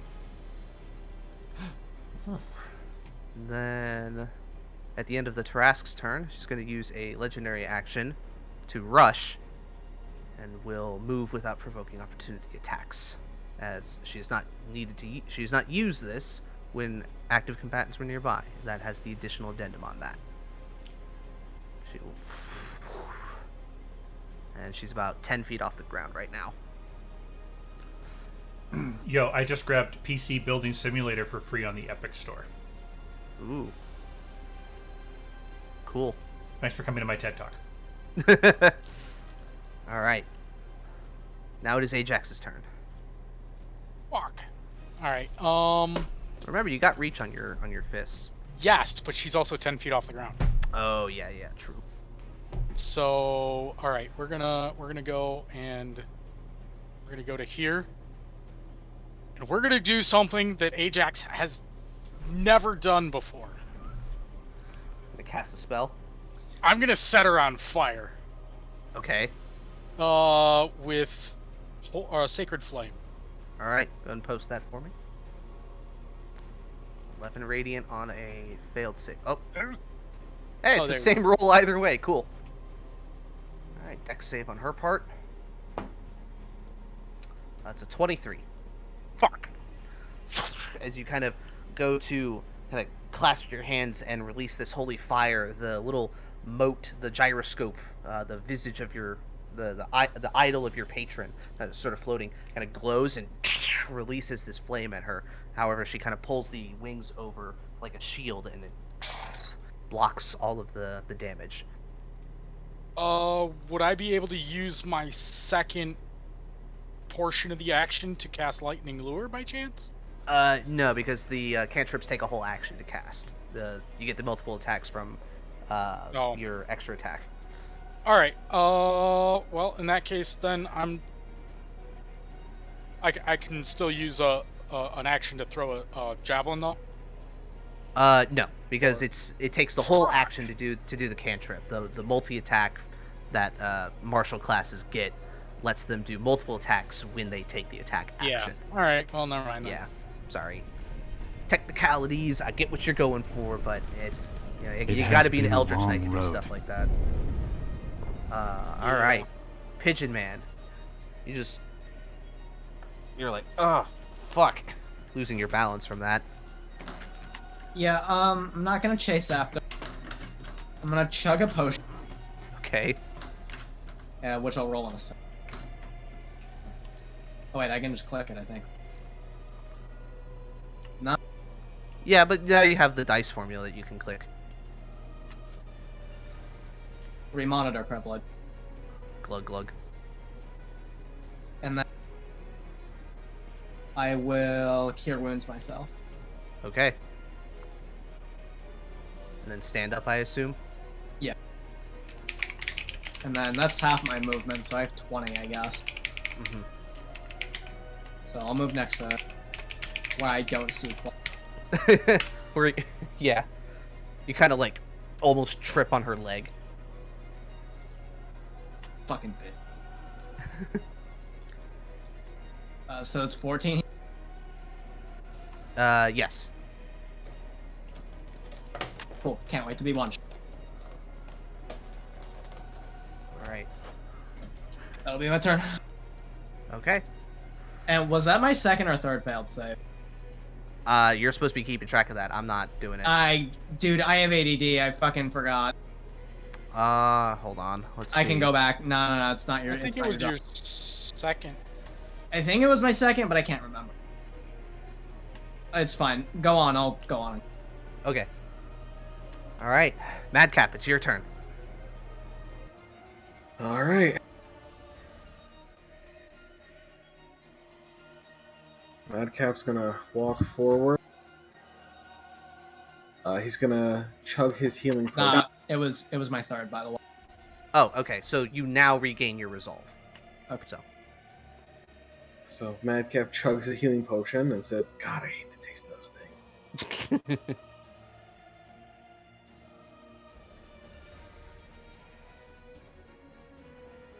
But I don't mind that number. Damn. Chugging the big boy. So that's a bonus, and he will throw 2 axes. All right. What? Actually, no. He's gonna throw 2 kunai. Oh. He's gonna like twirl him like, "Look familiar, bitch." All right. Ooh. Okay. And it's going to be, fire and lightning, which is the 2 attacks that she hit me with. Okay. Those both hit, and it turns the whole damage into it. As the fire one impacts, it kind of disperses, and pretty much only the kunai goes and stabs into her. All the fire disperses when it passes through the shroud. And you said lightning was the second one? Yeah. Pretty much the same thing as well. She kind of looks down at them as they fall to the ground after hitting her. Mementos. With some upgrades, it seems. But unfortunately, you chose poorly. Alright. Is that your turn? Do those do no damage? They do damage, just not as much as you were expecting. Alright. Yeah, it's my turn. I can't do anything else. Okie dokie. Quen, it is your turn. Okay. So I'll use half my movement to stand. Okay. And the remaining I'll kind of slump over next to this wall. Mm-hmm. And as I pass, I'll say, "Sorry about that, pigeon," because you would have just tripped over me.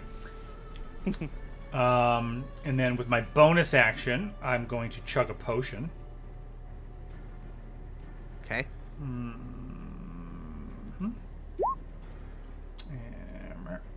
I will gain 18 hit points back. Noise. And then with my main action, I'm going to sling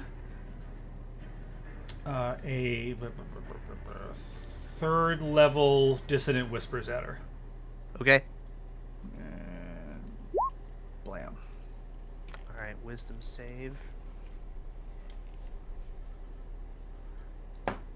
Woo! Woo-hoo. That's a total of 19. I'm not even fucking with you. That's exactly what she needed to get there. Cool. All right. But she still takes half damage. Yes, so that would be 9 damage. All right. Let's see. That does have some verbal components, so go ahead and give me another stealth check. Okay. Again, ignoring the advantage it gives you because this is verbal, not movement.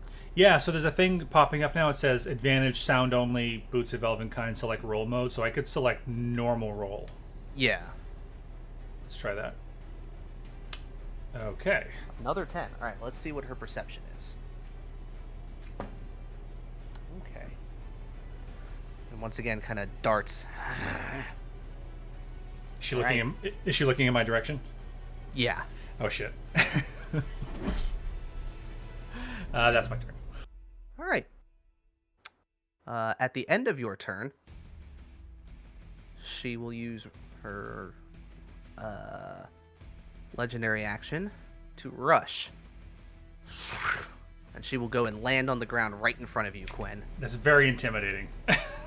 Yeah, no, like it full on, like a very fast flying thing, and then lands in front of you, kind of spitting, kicking up dust and everything. I just got chills, Justin. Yeah. And she's a bit taller than you, so she is kind of like looming over you. All right. Now it is an offensive action from the Tarask. And it will do Raking Claws. And the only... Let's see. Say the line, Bob.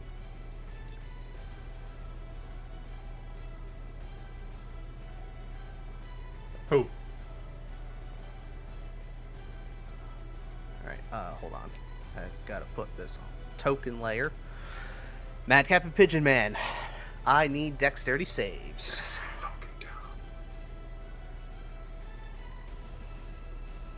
I will use my resolve. Okay. So it's an auto success. You both dive out of the way. As you go to the nearest unoccupied space.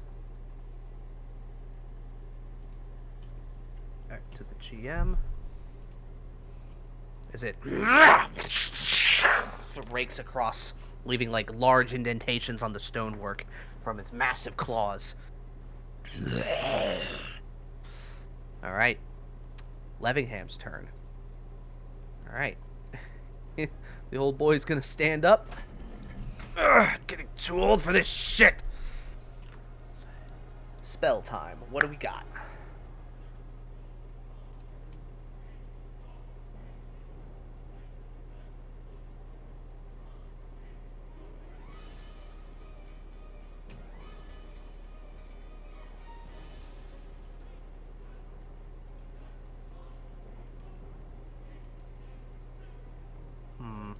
I should really...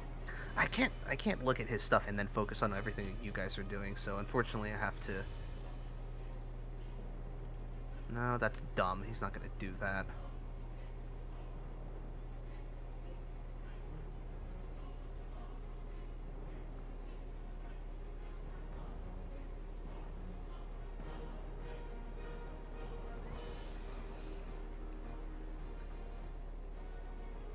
Okay. Yeah, we'll do this. We're gonna flex a little bit.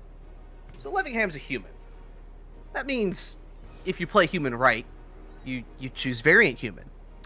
And he has a very interesting feat that he has taken for that. No other he will- humans than variant humans. Come on. Yeah. I mean, that's true. In 3.5, variant human and 5e is just human. Yeah. He will cast Immolation, but as he does and brings it up, the fire shifts into a freezing, icy cold as he will expend Sexy. one of his 2 sorcery points to do Transmuted Spell. I love it. And he will hit her with a blast of cold. Fucking love that. He goes, I mean, as a transmutation wizard, I think it would be pretty cool to have that. So, Right? Of course. so, she needs to make a dex save. Well, just the idea of cold fire fucking amuses the hell out of me. Yeah. All right. Unfortunately, that is a total 20 on her part. But he still gets damage off as he blasts her with this like icy lance. We're gonna do, what is that? 14 damage. And she doesn't seem to shrug it off like the other elements that you've been hitting her with. And he goes, huh, fire, lightning, acid. Well, I think I know where some of your tricks came from then, eh? Thief? Then that will be his turn, because now that it just goes off, he's not concentrating on that spell anymore. But he's pretty content with where he is right now. So that was a concentration spell, Emily. Yeah, Yeah. it's they don't get the additional burn when they save, so it just happens once. So Earthbind is gone.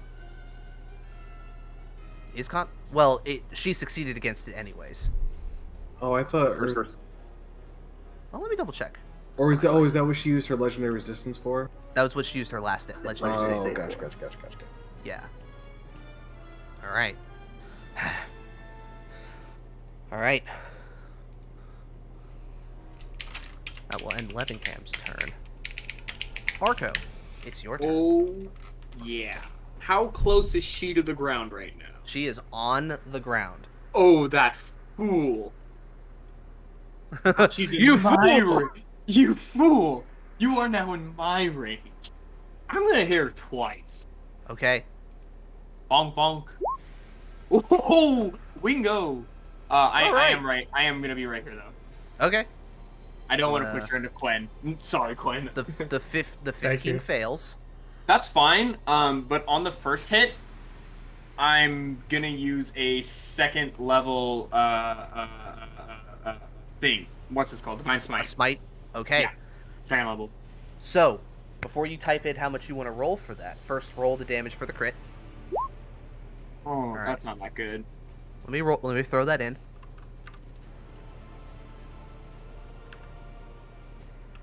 Yo, what? 24? No, 23.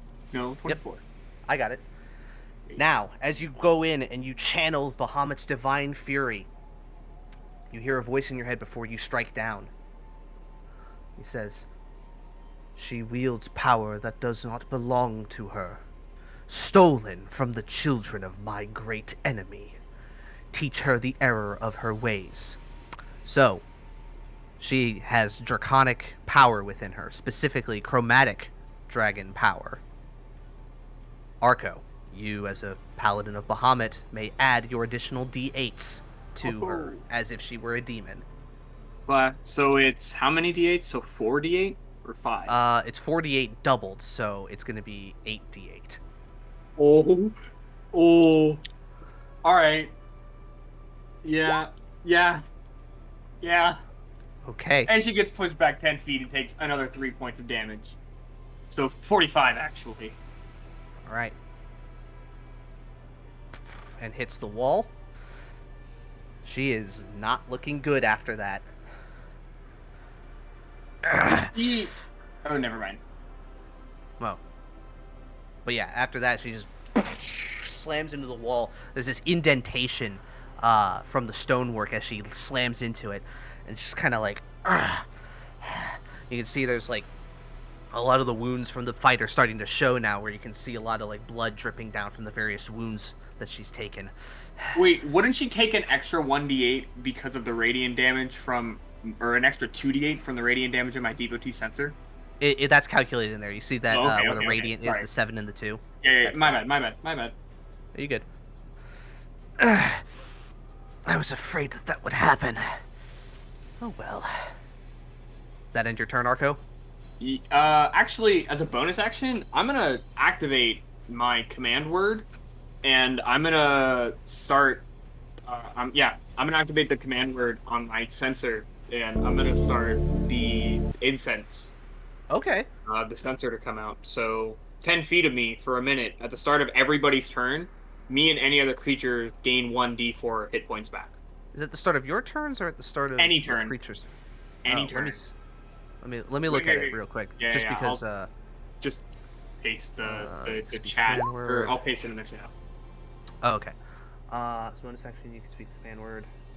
At the start of each of your turns, you and any other creatures within. Okay, so it's at the start of your turns when it starts going. So Okay. on the next rounds, if you're within Arco's aura, because it's the same range, you get a D4 of hit points back. Nice. So you kind of go and kind of flick open the holes on the sensor as it fills the room with delightful incense. And Alright. yeah, that'll be my turn. All right, Lady Drake's turn. I'm gonna scoot back around, and with Quen being invisible, she still kind of has an idea of where you are, and she's gonna go in for a special melee attack.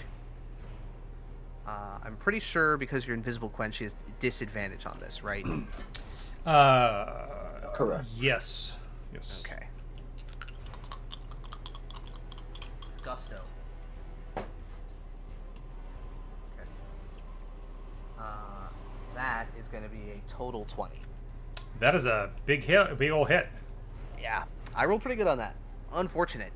So, instead of going for a swipe, she reaches out, going for you somewhere, and she manages to kind of latch her hand on like your collarbone. And she kind of squeezes, and you can feel the heat and lightning from this shroud.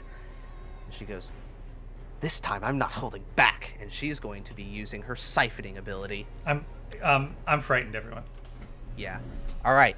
So you are now grappled by her, as she then kind of goes and takes her other hand and puts it on, like around, near where your neck is, almost as if she's getting close to strangling you.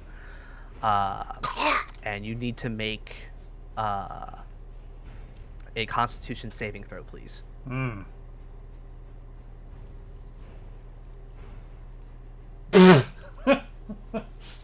Not a good time to roll a 1. All right. You immediately take 28 points of necrotic damage. Are you still up? Yeah. Okay. Now, I need you to roll me a D4 and a D6. Okay. I can do that.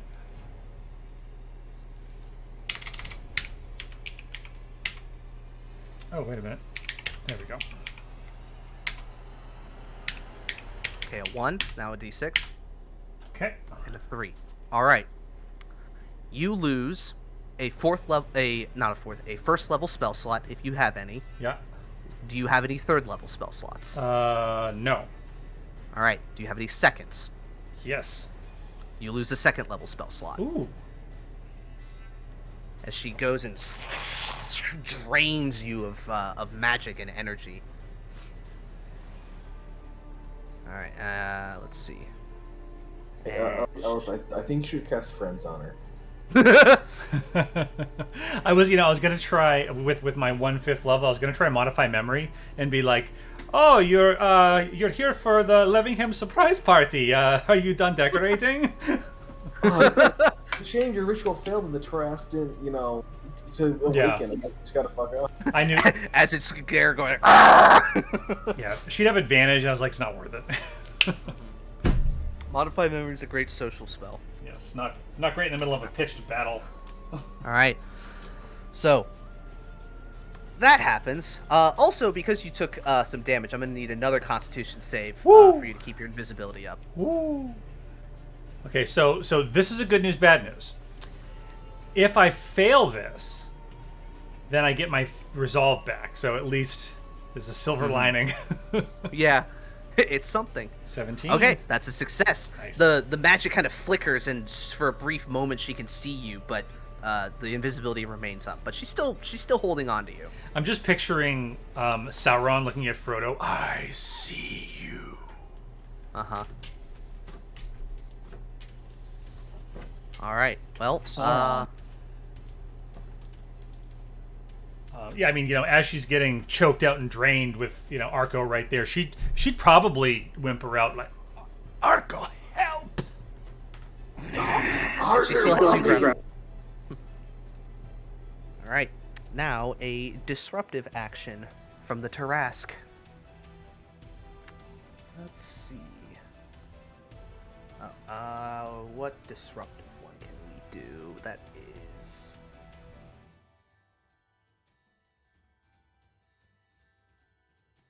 All right. The Tarask is going to do toss aside and is going to attempt to wrap its hand around Ajax. I need Ajax to roll a dexterity save. Fuck you. Sorry, the intelligent one is controlling it. All right. That is a failure. Oh, I'm gonna use my save. You're going to use your thing? All right. Yep. So you go... Used it. Oh, yeah, you just used it.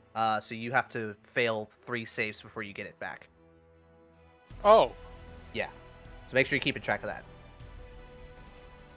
Oh, okay. Although I think that's the first time you used it, so... No, it's the second.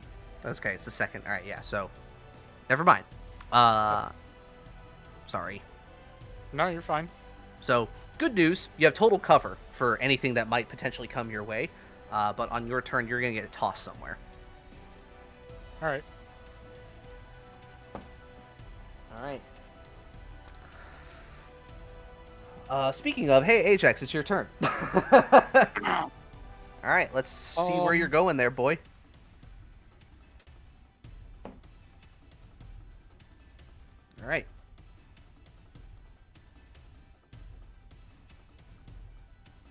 You're going to get thrown right over there. 40 feet in that direction. Do I take any damage? No. It basically kind of toss and rolls you across the ground. Not enough to actually do any damage to you. The one with Arco was specific because it threw him. Hit the wall. Yeah, he hit the wall. And he had it's up to 40 feet, and he had 20 feet left, so I threw a little fall damage on that. All right, cool. Is she on the ground? She is on the ground. Okay. We're gonna sack her. Ajax is gonna rush up and grapple. Okay. Roll for an athletics. Yeah, nope, that's acrobatics. There we go, athletics. Fuck! And there I thought I won. Alright, athletics versus her acrobatics. Alright, well, that's pretty bad. That's a 13. Good. It's a exactly grapple what sandwich. I want to hear. So yeah, we're gonna go and grapple with the first action, and the second one. Oh, that's right. I don't have that weapon on this character. In that case, I'm gonna punch her in the kidneys. Alright. And you're a grappler, so you have advantage.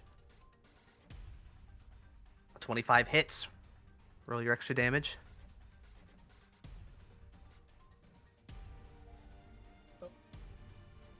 Come on. Yeah, 2d6. Yeah, I clicked the thing instead of what I thought I'd okay. do. No, you're good. Oh, mother. All right, that's fair. Right. You know what? I feel like being nice, and we're gonna action surge. Okay. Where is that? I need to mark it. And now we're just gonna go and punch her in the kidneys again.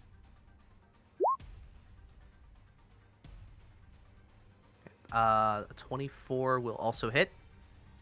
All right.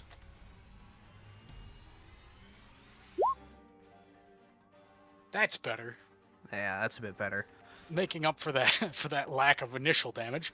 Yeah. And then You got one more because you action surged. yes, but I'm debating. Well, unless you have anything you can substitute an attack for, I think you kind of have to follow through on it. Just like a shove to knock her to the ground might be the only thing. Yeah, no, we're gonna hit her again. Okay.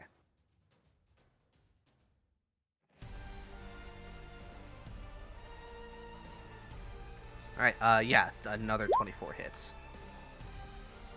There we go. That's better. Okay. Alright. Better, not With- perfect, but better. So Ajax runs up and kind of goes for like a chokehold around her neck and starts just punching right in the back of her, right in her back. And eventually, she kind of spits up some blood on Quen's face. And then this triggers something very important. Ajax, you've done enough damage to bring her very, very low. You activate her Stab her in final the gut. stand. You activate her final stand.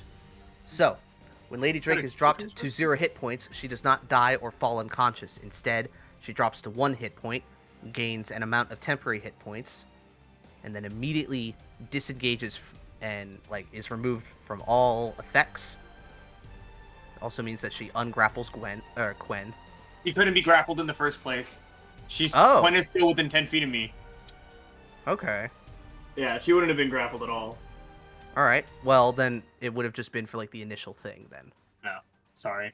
That's all good. But It just, I always it just forget. means I that she always wouldn't be able to forget. do it again on her turn. Because Sure. so long as the grapple persists, she can do that for up to a minute. Mhm. So, How am I at 2 for my attack? Or my because never you're not an 11th level fighter. No, I mean like my initiative. It's sitting at 2 for some reason instead of the 19. Oh, you tapped initiative before. Oh, shit. Okay. All right, my bad. It's all good. You were at what, I'll 19? fix it. Yeah, I was at 19. Yeah, there you go. You're good. I There got we you. go.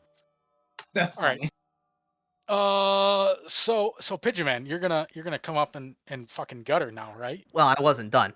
Damn it. She flexes the wings as they kind of push everybody away from her. She goes, "No, not like this!" And she immediately rushes with her legendary action to the control orb. Damn it. She grabs it with her hands, and you can see it start to light up and move. She goes, "It will not end like this. Not after everything I have worked so hard for." And she looks up to the Tarrasque and goes, "Cover me, you creature!" And it goes and starts to reach itself around to cover her. So, I'm going to explain exactly how this works. At the end of the following initiative round, if she is not killed, the control orb will cause a cascading effect in this chamber to collapse it, killing everybody. You can either attempt to, put her down, or, well, not or, but you can also delay this if you don't think you can do enough damage. There are ways to delay it, but you're going to have to be creative on how you do it. So, however, during this time, she does not take actions on her turns, and she is a little bit easier to hit. So, that is where we are at now. We're in final stand mode. War and execute. Yeah. You're at the final part of the raid. The boss is doing everything it can to put you down. All right, you three. Impale! Impale! Impale! So, that means it's now Pigeon Man's turn. Speaking of impaling. Okay. I'm gonna stab. All right. Get into a position I can flank. Oh yeah.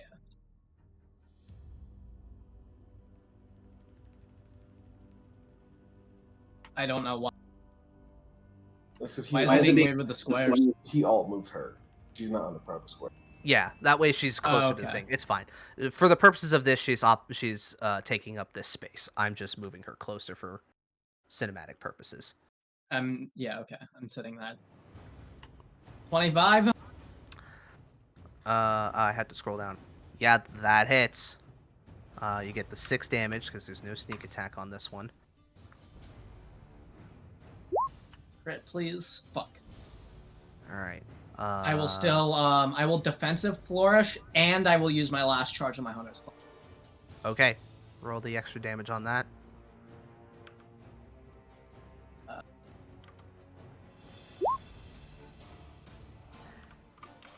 Okay. Oh, nice. So you're at what for AC? 22. Nice.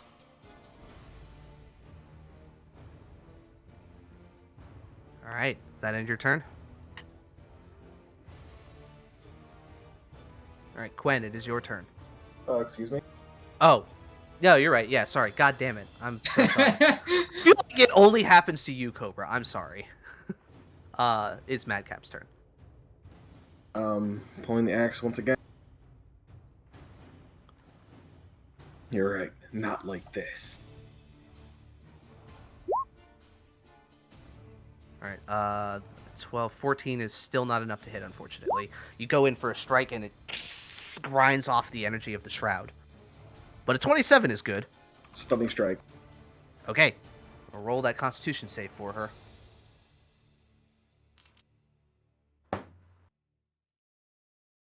Alright. It's a total 20. Flurry of blow. Okay, pop, pop. 19 hits. Stunning strike on both of them. Okay. Let me do the damage on the second one. Alright, first one.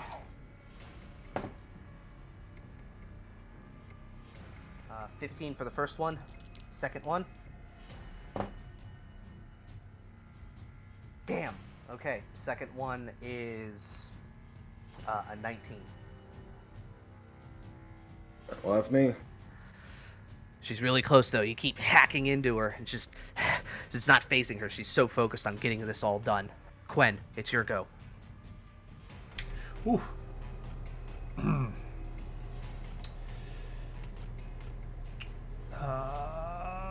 But Yep, no, I'm here. Hi.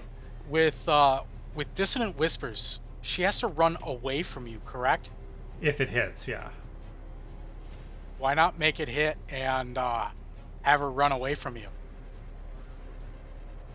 I mean, there's probably a pit right there. Well, they don't run into obvious danger. They run it. They damn run it. away in the safe. Yeah, they run away in the safest direction possible.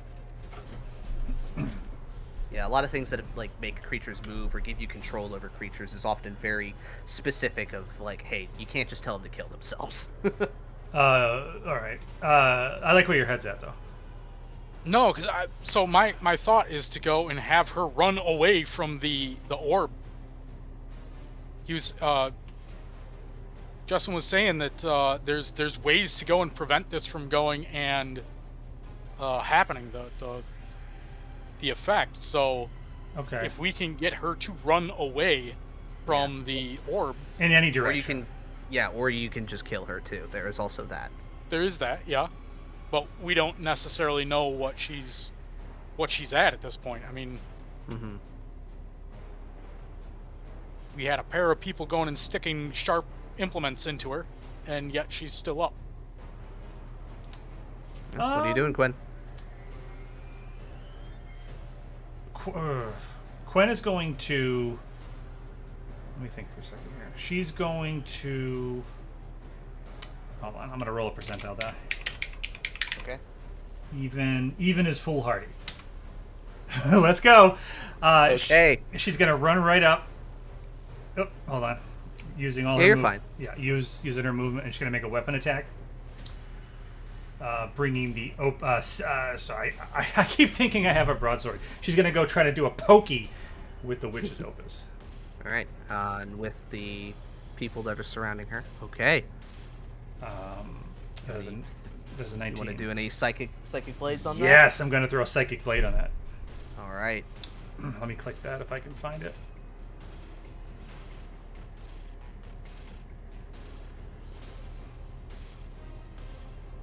There it is. All right. Okay. All right.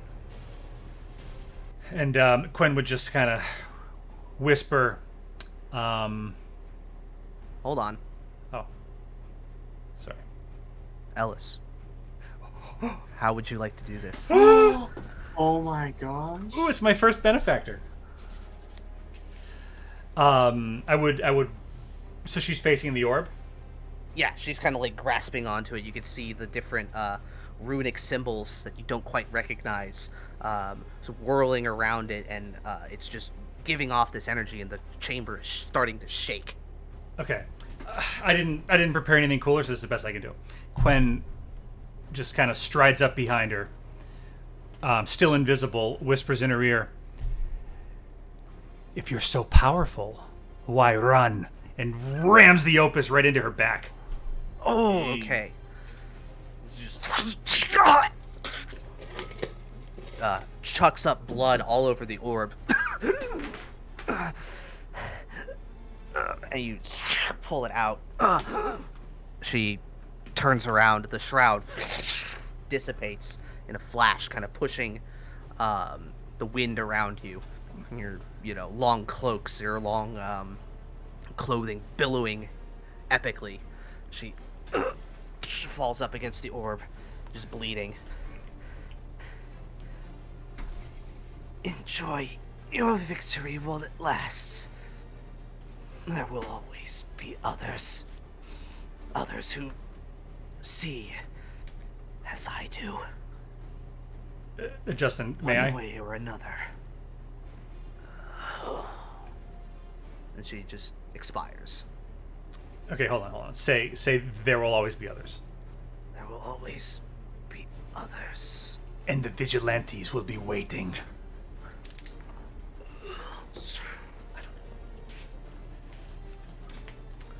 And with that, my friends, we are done. Okay, see you guys next week. Yep, I gotta go. Later. I'm kidding. I thought it'd be funny.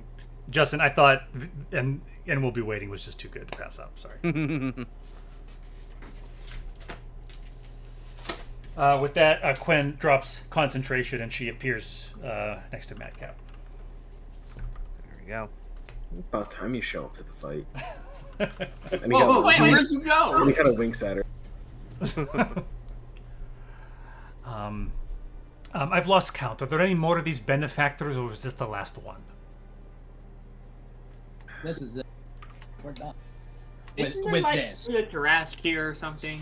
Yeah. Oh, yeah. Also, I should mention, as that happens, when she expires, there is a flash, and this multicolored energy expels out from her. You see black, blue, red, white, a kind of like faint shimmering purple that kind of passes through Quen a little bit, and you feel slightly rejuvenated from it, but not enough to actually get a benefit from it.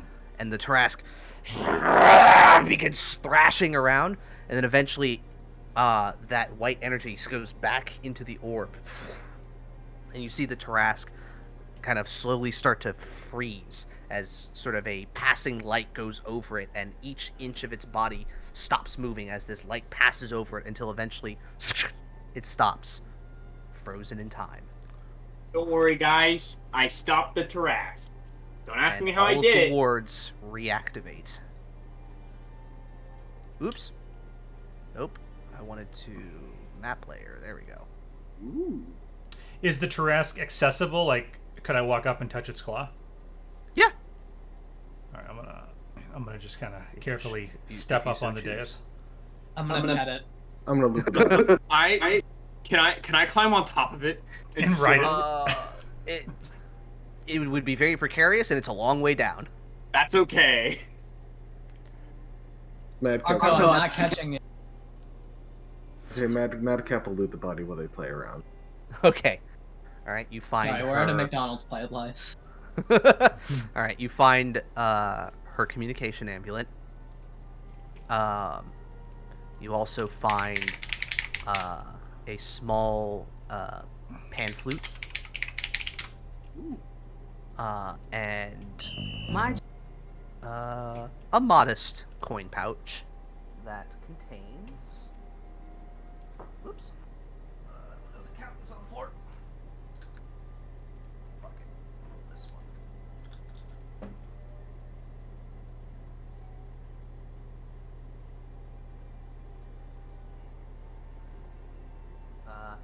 It is all platinum, and there are about 100 pieces of platinum throughout the various coffers that she has. God damn. Yeah. That's how I said, fuck it. It's just, you know. I rolled my d12s. Wasn't great, but, you know, I rolled the d12s anyways. 1 T each? No, I just think just 100 to Madcap, because you guys are just fucking around. Is the mouth of the Tarrasque open by chance? It is, but it's, like, up in the air. Like, okay, I'm gonna get in it, and I'm gonna say, Madcap, I'm being eaten by your Tarrasque! Ah! But Madcap, we need to split it so we still have a financial incentive to do this. That's called capitalism. What is this Or capitalism something, you speak of? I don't know. I think I read it in a book or something by like Adam West or something. Adam West? I have to say, you know, we're not technically in the capital right now. So are we splitting that? What is that, 5 ways? No, you guys were fucking around. Oh. Damn. Maybe Levingham comes... the epilogue or something. Levingham comes I mean, out from his... you guys can split it however you want. You can also exclude me if you want. I have no fucking money to live for the rest of my life. So, Levingham comes out from behind his pillar, and he goes, "Ha! Well, that was exhilarating.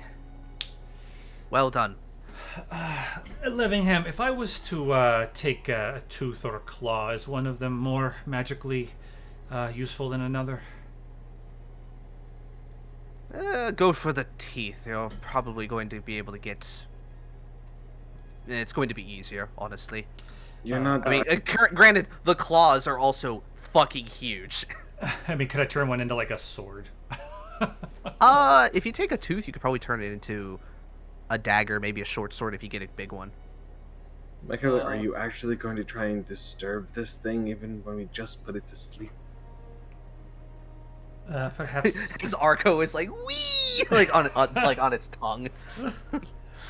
I won't wake it, will I, Levingham? Give me a moment. Go over and instead of rolling Arcana, I'm just asking. He's gonna go. He's just gonna go and identify on the orb. So gives him a minute. Most fascinating. All sorts to make a bit of sense. No, I don't think you will disturb it. It appears that whatever is keeping it here has sequestered it from the passage of time. It is frozen, for all intents and purposes. Should it ever wake up again, it will be as if no time has passed for it. But a lifetime, a millennia could have passed for the rest of us. It's not stone at the moment, correct? No, it is still flesh. Okay. It is frozen in time. I was gonna say, alright, I'm gonna go get some chisels then. Let's get to work on this. Levingham, I don't know how magic works. Can you transfer the enchant of an item to another? It's possible, but it depends on the complexity of the enchantment. Why? That's the only answer I needed. Quen, get me a tooth. Yes. Actually, I had a great aunt who was something of a dentist. She lived I don't care about your extended family, Quen. I barely even care about you. Oh fuck! Wow. After What has it been? She looks at her watch and says, Freckles. yes, her sundown says, what has it been? About 37 weeks that we've been friends. I guess it is a lot of time, but wait, we were Ajax friends. looks at Pigeon and just goes and gives the quotations.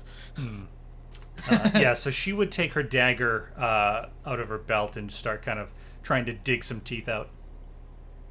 I was actually gonna say, can I try to get some teeth from this guy real quick? God damn, everybody wants teeth, dude. I just want wanted to. Bruh. I just want a Tarrasque. I just want a Tarrasque tooth dagger. God I was damn. just, No. I want a Tarrasque tooth necklace. No, a Tarrasque tooth spear. So, Ooh. whoever, if Quen and Arco are gonna try getting teeth out of this thing, I will say one of you can make a survival check with advantage because one of you will be helping the other. So decide who's gonna do that. I've got a +4, Cake. What do you got? To survival? Yeah. I got +0.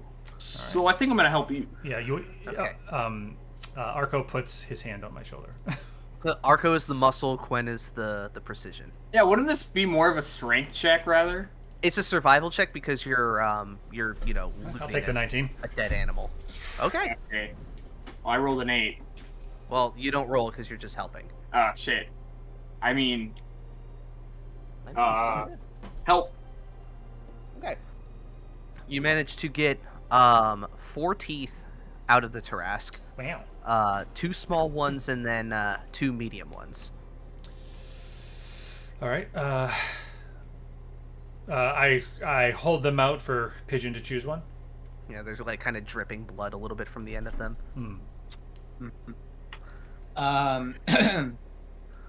Which one is longer The or mediums. sharper, actually? They're all pretty decently sharp, but the medium ones are the long ones. I will take one of those, and I'm going to hand my migraine dagger and the Tarrasque tooth to Lemon. Ah, I see what you're getting at. Well, have a smith turn the tooth into a dagger, then come see me. Got Be sure to use some amount of precious metals on the handle. That way, well, precious metals will take to the enchantment a lot better. It'll make the process smoother. Madcap, who did your sword? Also, can I use glass? You could. Are you making chill rend? I got that reference. I understood that reference. All right. Chillren? Like Oblivion? Or Yeah. Skyrim, whichever game it shows up in. Technically, it's actually in all of them. Oh yeah, that's true. It is. Damn, that sword gets around. It's very convenient. Yay! All right.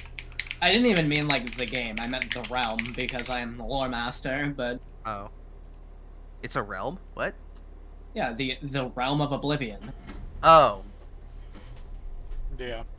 Ah, never mind. In the I Elder thought you were saying about Chillred was a realm. Like, wait, what? No.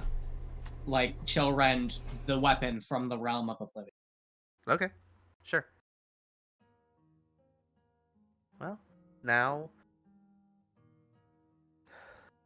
Levingham looks around and just says, well, I think some study of this place is warranted, but others can handle that. With some supervision, of course.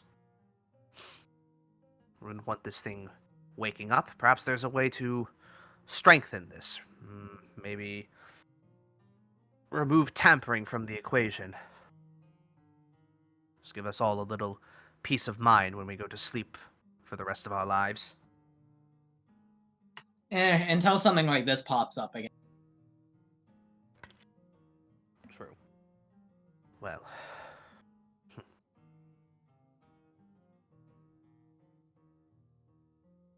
Shall we? I do grow tired of the stuffiness of the underground.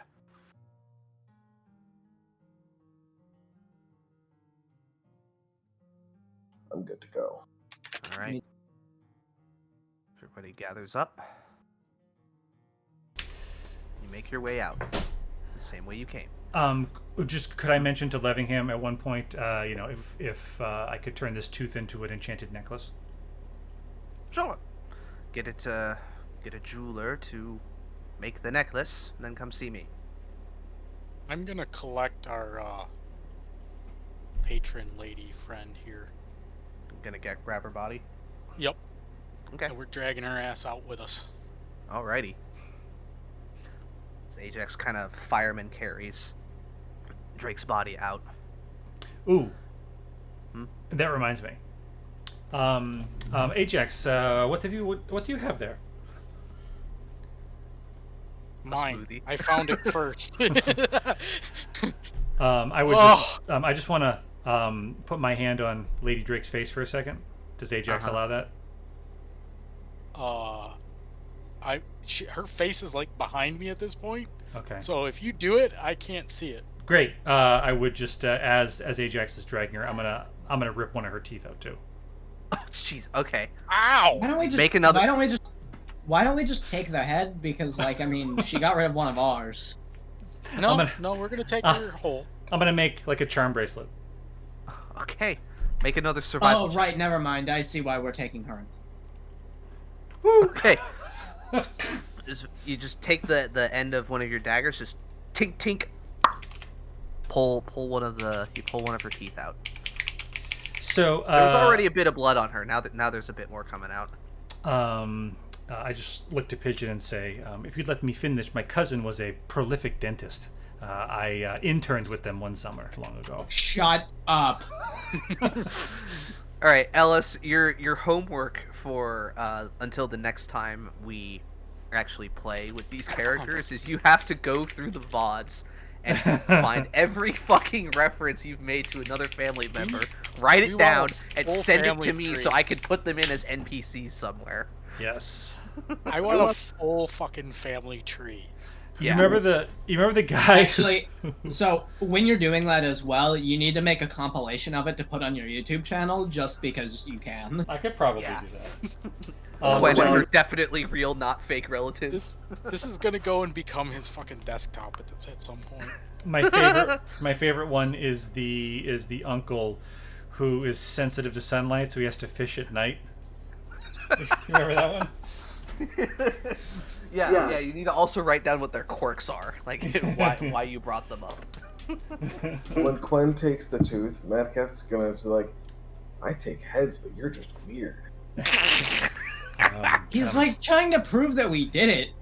I figured that if we're making jewelry, He's not Arco. He's not a necrophiliac. Jesus Christ! Whoa! Arco, What? I never said that. Yes, you implied it earlier. Whoa! Hey, imply is very different from stating something. Okay, those are two extremely different things. They're just allegations. Yeah, come on, guys. Okay. Say, do you know what the punishment for necrophilia is in Tamriel? no good. Oh, no reason. No reason. Shifty eyes.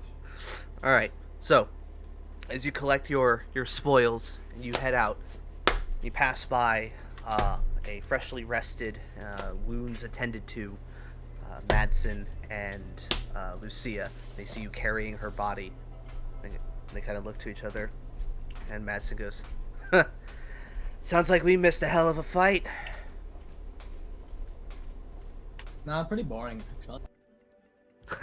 Well. She only lasted like 20 seconds.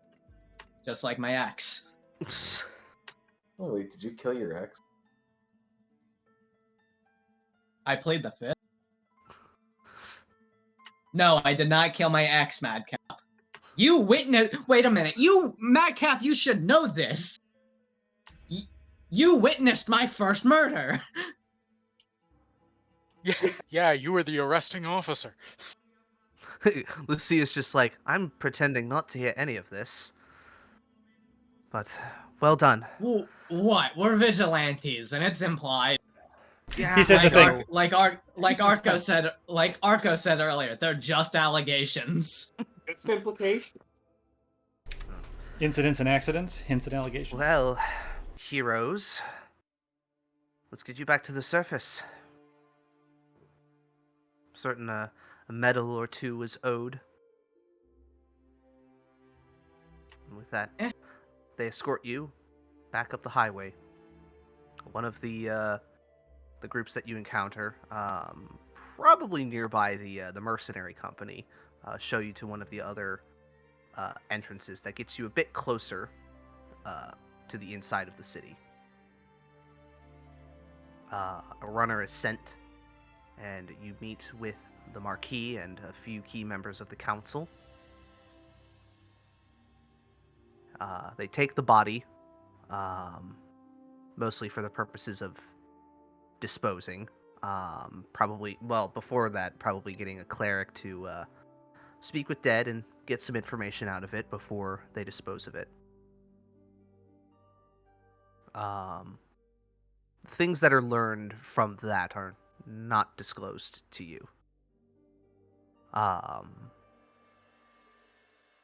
But the Marquis does fulfill his end of the bargain and offers anybody who wishes a full pardon for their time as a vigilante, and extends the offer of partnership to anyone who wishes to partake.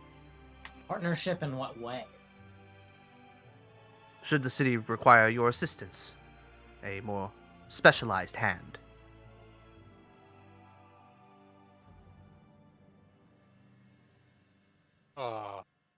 You're free Did to we live just your become- lives. Did we just become an extension of the guard? I say that on the earrings. To the offer, Madcap would say, perhaps we can, you and I can have a different discussion regarding the future. I'm open to it. What say the rest of you then? I've got a tavern to run. Well, how about I throw in no property taxes for the next 3 years? You can do better than that. 3 years. You're right, I can. Until the end of my term, how about it? How long Which is is his about term? he's got about 7 years left. Let me double check. I think he's only been in Marquis for like 3 years. Let me double check. If I'm hearing a re-election is in order. Marquis do not get reelected. Well, then a state takeover. That's fine. A potential in perpetuity endorsed by your office. Yeah, exactly. Go to war with Draconia for a term extension. Right? Emergency powers. Yes. 7 years. How much am I paying in taxes? I mean, a non insignificant amount, enough to where not paying them would actually give you a lot more money to like do stuff with the tavern. Or honeymoon. Yeah, or Fair point. Okay. Yeah, I can accept that. Also, Marquis, even though I'm not him, you have to go to his wedding. What? I mean, I wouldn't impose. It is his day after all. If he extends an offer, I will attend. Ajax, invite him to your wedding. Would you have the Acropolis map? Do I get a Which say level in do you this? want to be on? The Marquis office level. Which one? Like, would you attend the wedding in the mask? Yes. Just to fuck with people. I don't think I actually. Oh, I have his quarters. That's not a big deal. How much platinum did I get? I don't know. That's up to how much Madcap gave away. None.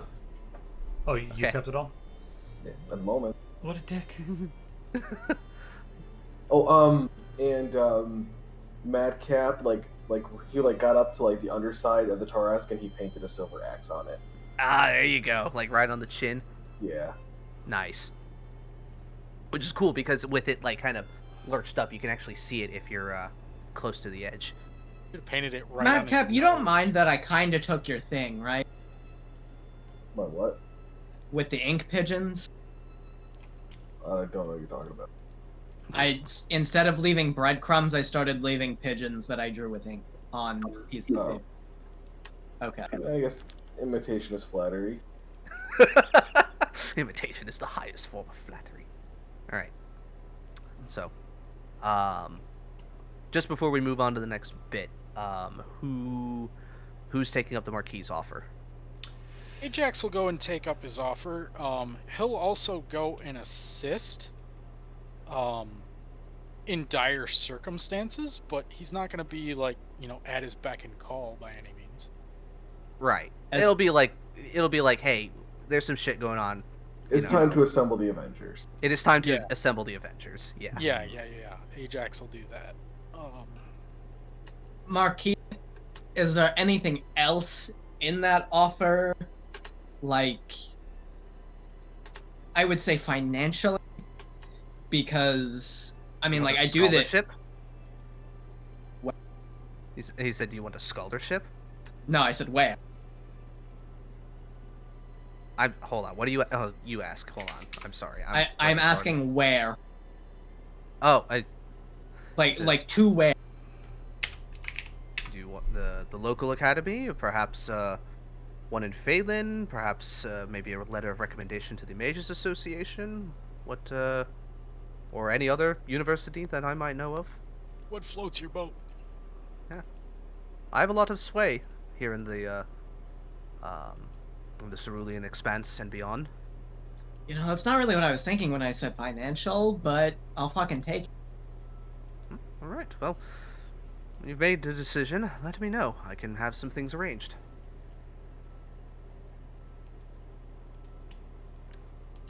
And I'll ask him to have a private conversation about it later. Okay. Arco, Yo. do you take up the Marquis' offer of a pardon and promise of future cooperation? Arco kind of just wants to just be a church boy again. So I guess so. Okay. Yeah, Arco would be like, whatever. Very well. Yeah. Okay. What's the worst that could happen? I mean, every now and then the Avengers must assemble, so. What could possibly go wrong? All We right. just no. fought a Tarrasque. Yeah. Hey, What So, could possibly go wrong? Quen and the Marquis want to have a one-on-one, correct? Oh, it doesn't have to be private, but sure, that would be nice. All right. So, you meet in his office a bit later in the day once everybody splits off. What is it that you wanted to talk about? Marquis, this has been a wonderful exercise. There's so much that I can still learn from you. You're very good at flattering, but be frank, we've seen a lot. I don't think it's time. I think the time for political speak is beyond us. Yes, I think that there is much that I could teach the youth of Marduk about, about not only our history, but about the arcane, so that we can be protected by the next generation.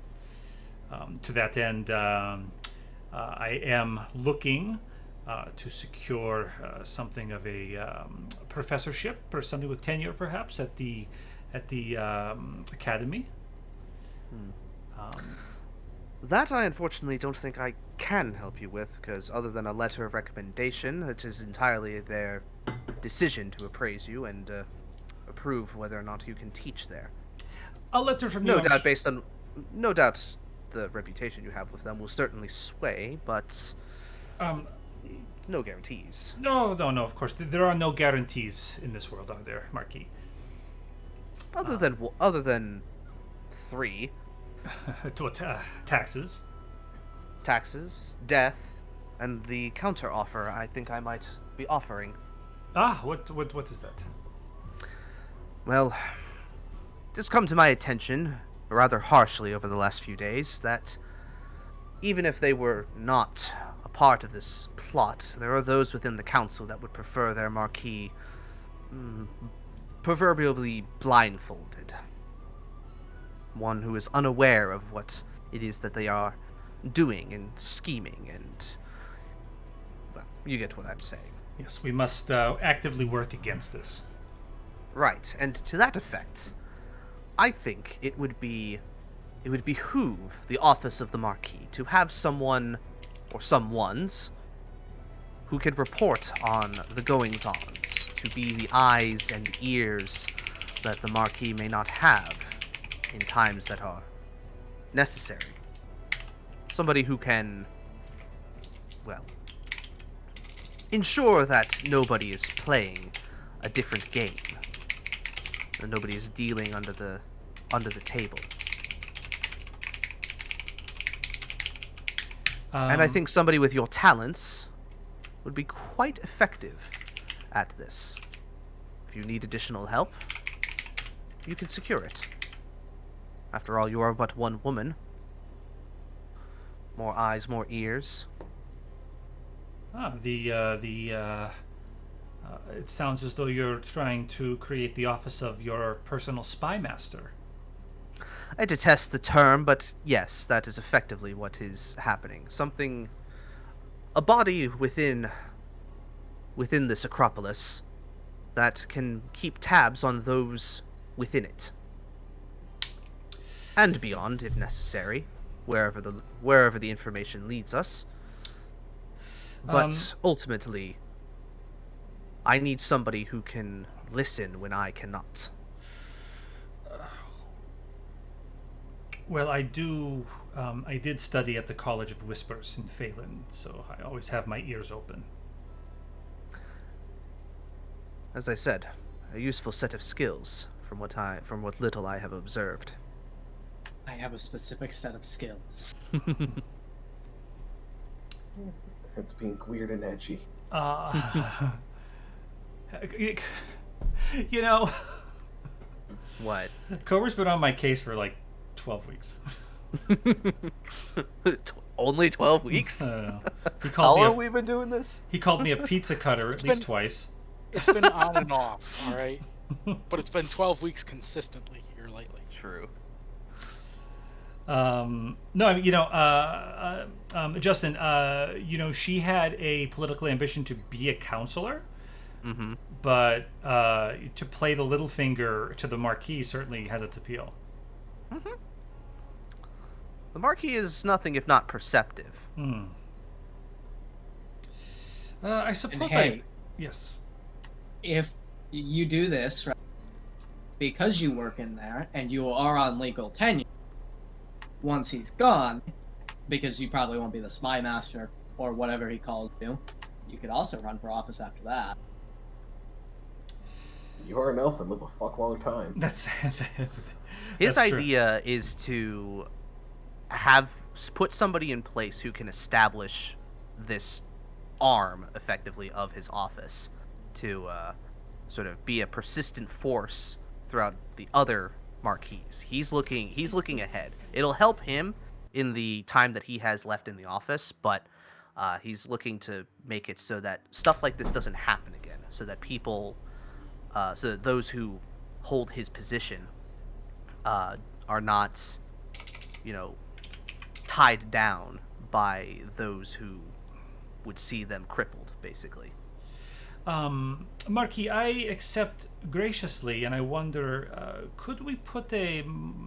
of course I will listen to the whispers in your halls with great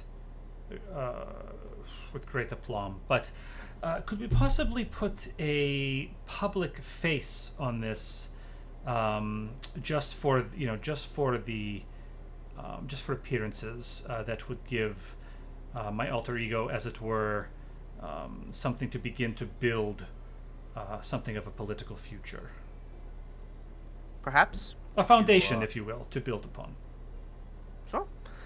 Absolutely.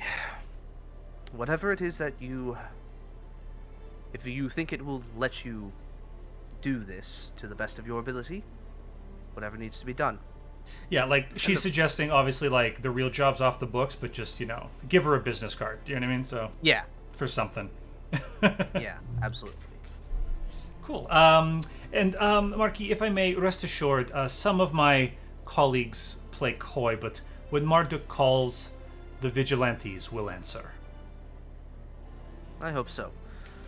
Hopefully we will not need you too soon, but knowing that you are always here will give some semblance of comfort. Yes. And you've built up quite the reputation as well amongst the We people. kind of live here. It's That true. is true. So, it's time Marduk has heroes again. Symbols.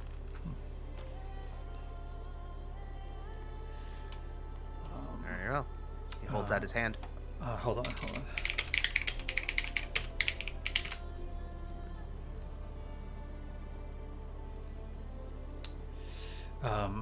Though we may not be the heroes that Marduk needs, we are the heroes that she deserves.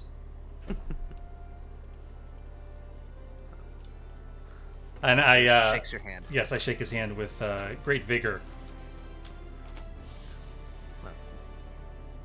Make some time in your schedule. We have a lot of things to go over. Lunch, perhaps. Lunches. Ah,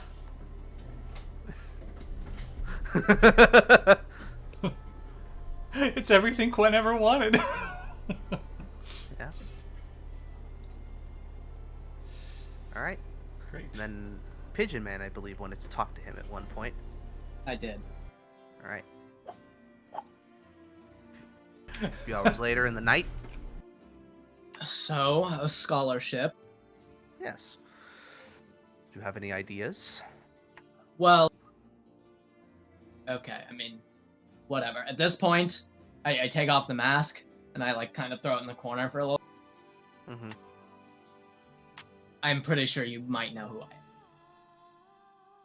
I've put a little bit of the pieces together, but not somebody of noble birth.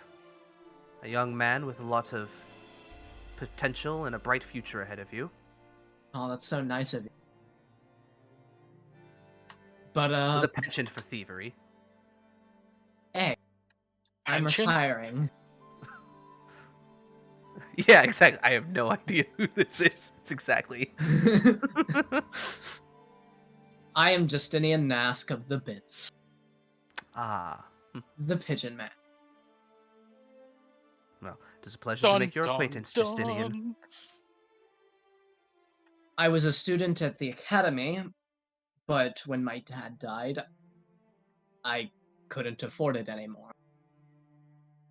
So I turned to paying a little bit I could for rent at the house, playing what I could. I dropped out at the end of my first year. I was like 2 credits from credits. Can we use credits? Sure. We'll use classes. I Yeah. was like 2 classes away from starting my second. And really, I like it there. And I would absolutely love to go back there, but I don't want to start over.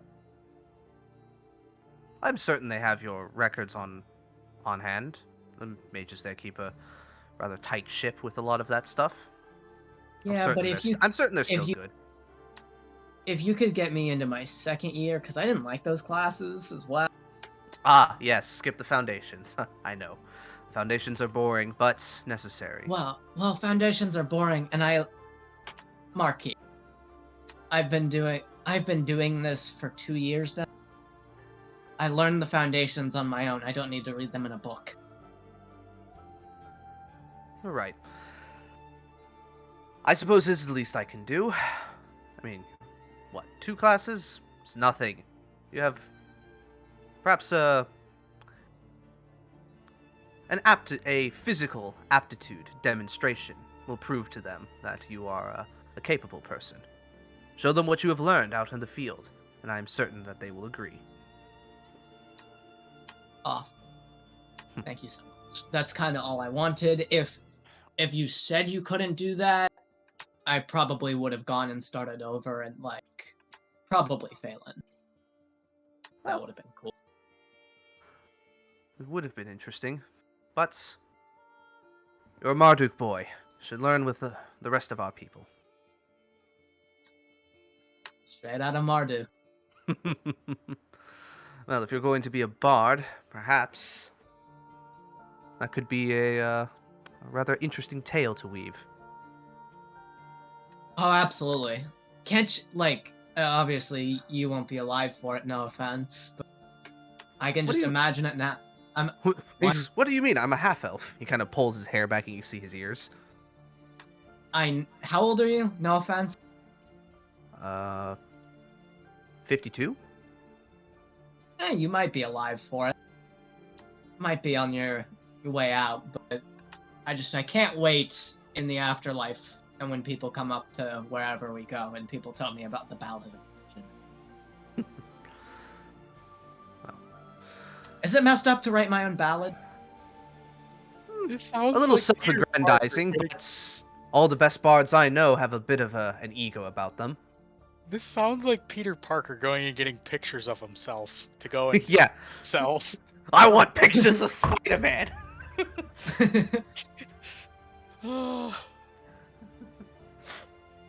Well, I'm glad I could be of assistance. I look forward to hearing what you compose in the future.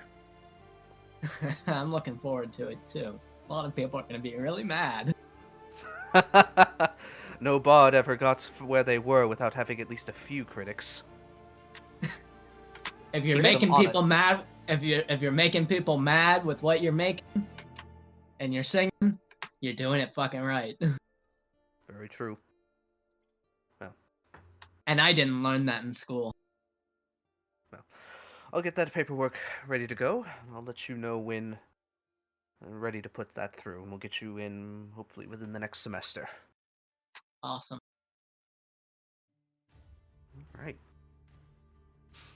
Madcap will That- want to have a chat with him. All right, Madcap as well. We'll say this is the next day. He's had quite a day. Mr. Fierceheart, I believe. Yeah, the cat's out of the bag on that one. Well, learned who the pigeon was.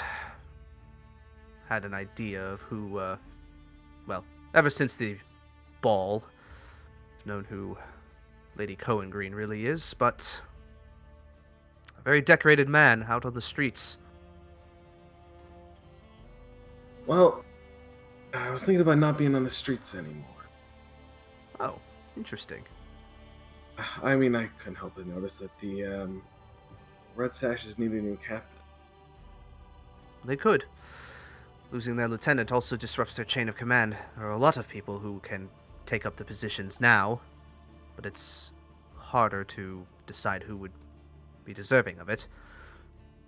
But having somebody come out of retirement who knows the ropes and knows the area, and one who has garnered some level of reputation and respect amongst the guard, would be useful. But appointments to the position of captain is not specifically within my power. That belongs to the commandant. Who's the new commandant going to be? I think you already know. It's the right choice. I thought about it whilst we were preparing for all of this. Keep it a secret. I want to surprise her with it. I want to see the look on her face of genuine surprise. It's not often you get that from Captain Caravella. Oh, definitely not. And I won't tell her, believe me. I love relishing knowing something that she doesn't. Well, I will, once I give her the news, I will inform her of your offer, and I can't think of a reason for her to say no. She's indulging me on far crazier things. And he kind of looks at you, with your gear and everything, like, yeah, evidently. He kind of holds out his hand. We're good to have you back, Captain Fierceheart. Not something I ever thought I'd hear, but times change. Yeah. And as far as your team, I'll certainly help out there when I need to. Of course. And if you need anything, I know how to find all of them. I would assume so. Well, gods be with you. Will you be needing tailoring services for your uniform? He'll speak the word of power and change the uniform so it looks like he has red sashes. Evidently not. You've come well prepared, Captain. Been busy. Alright. Nice.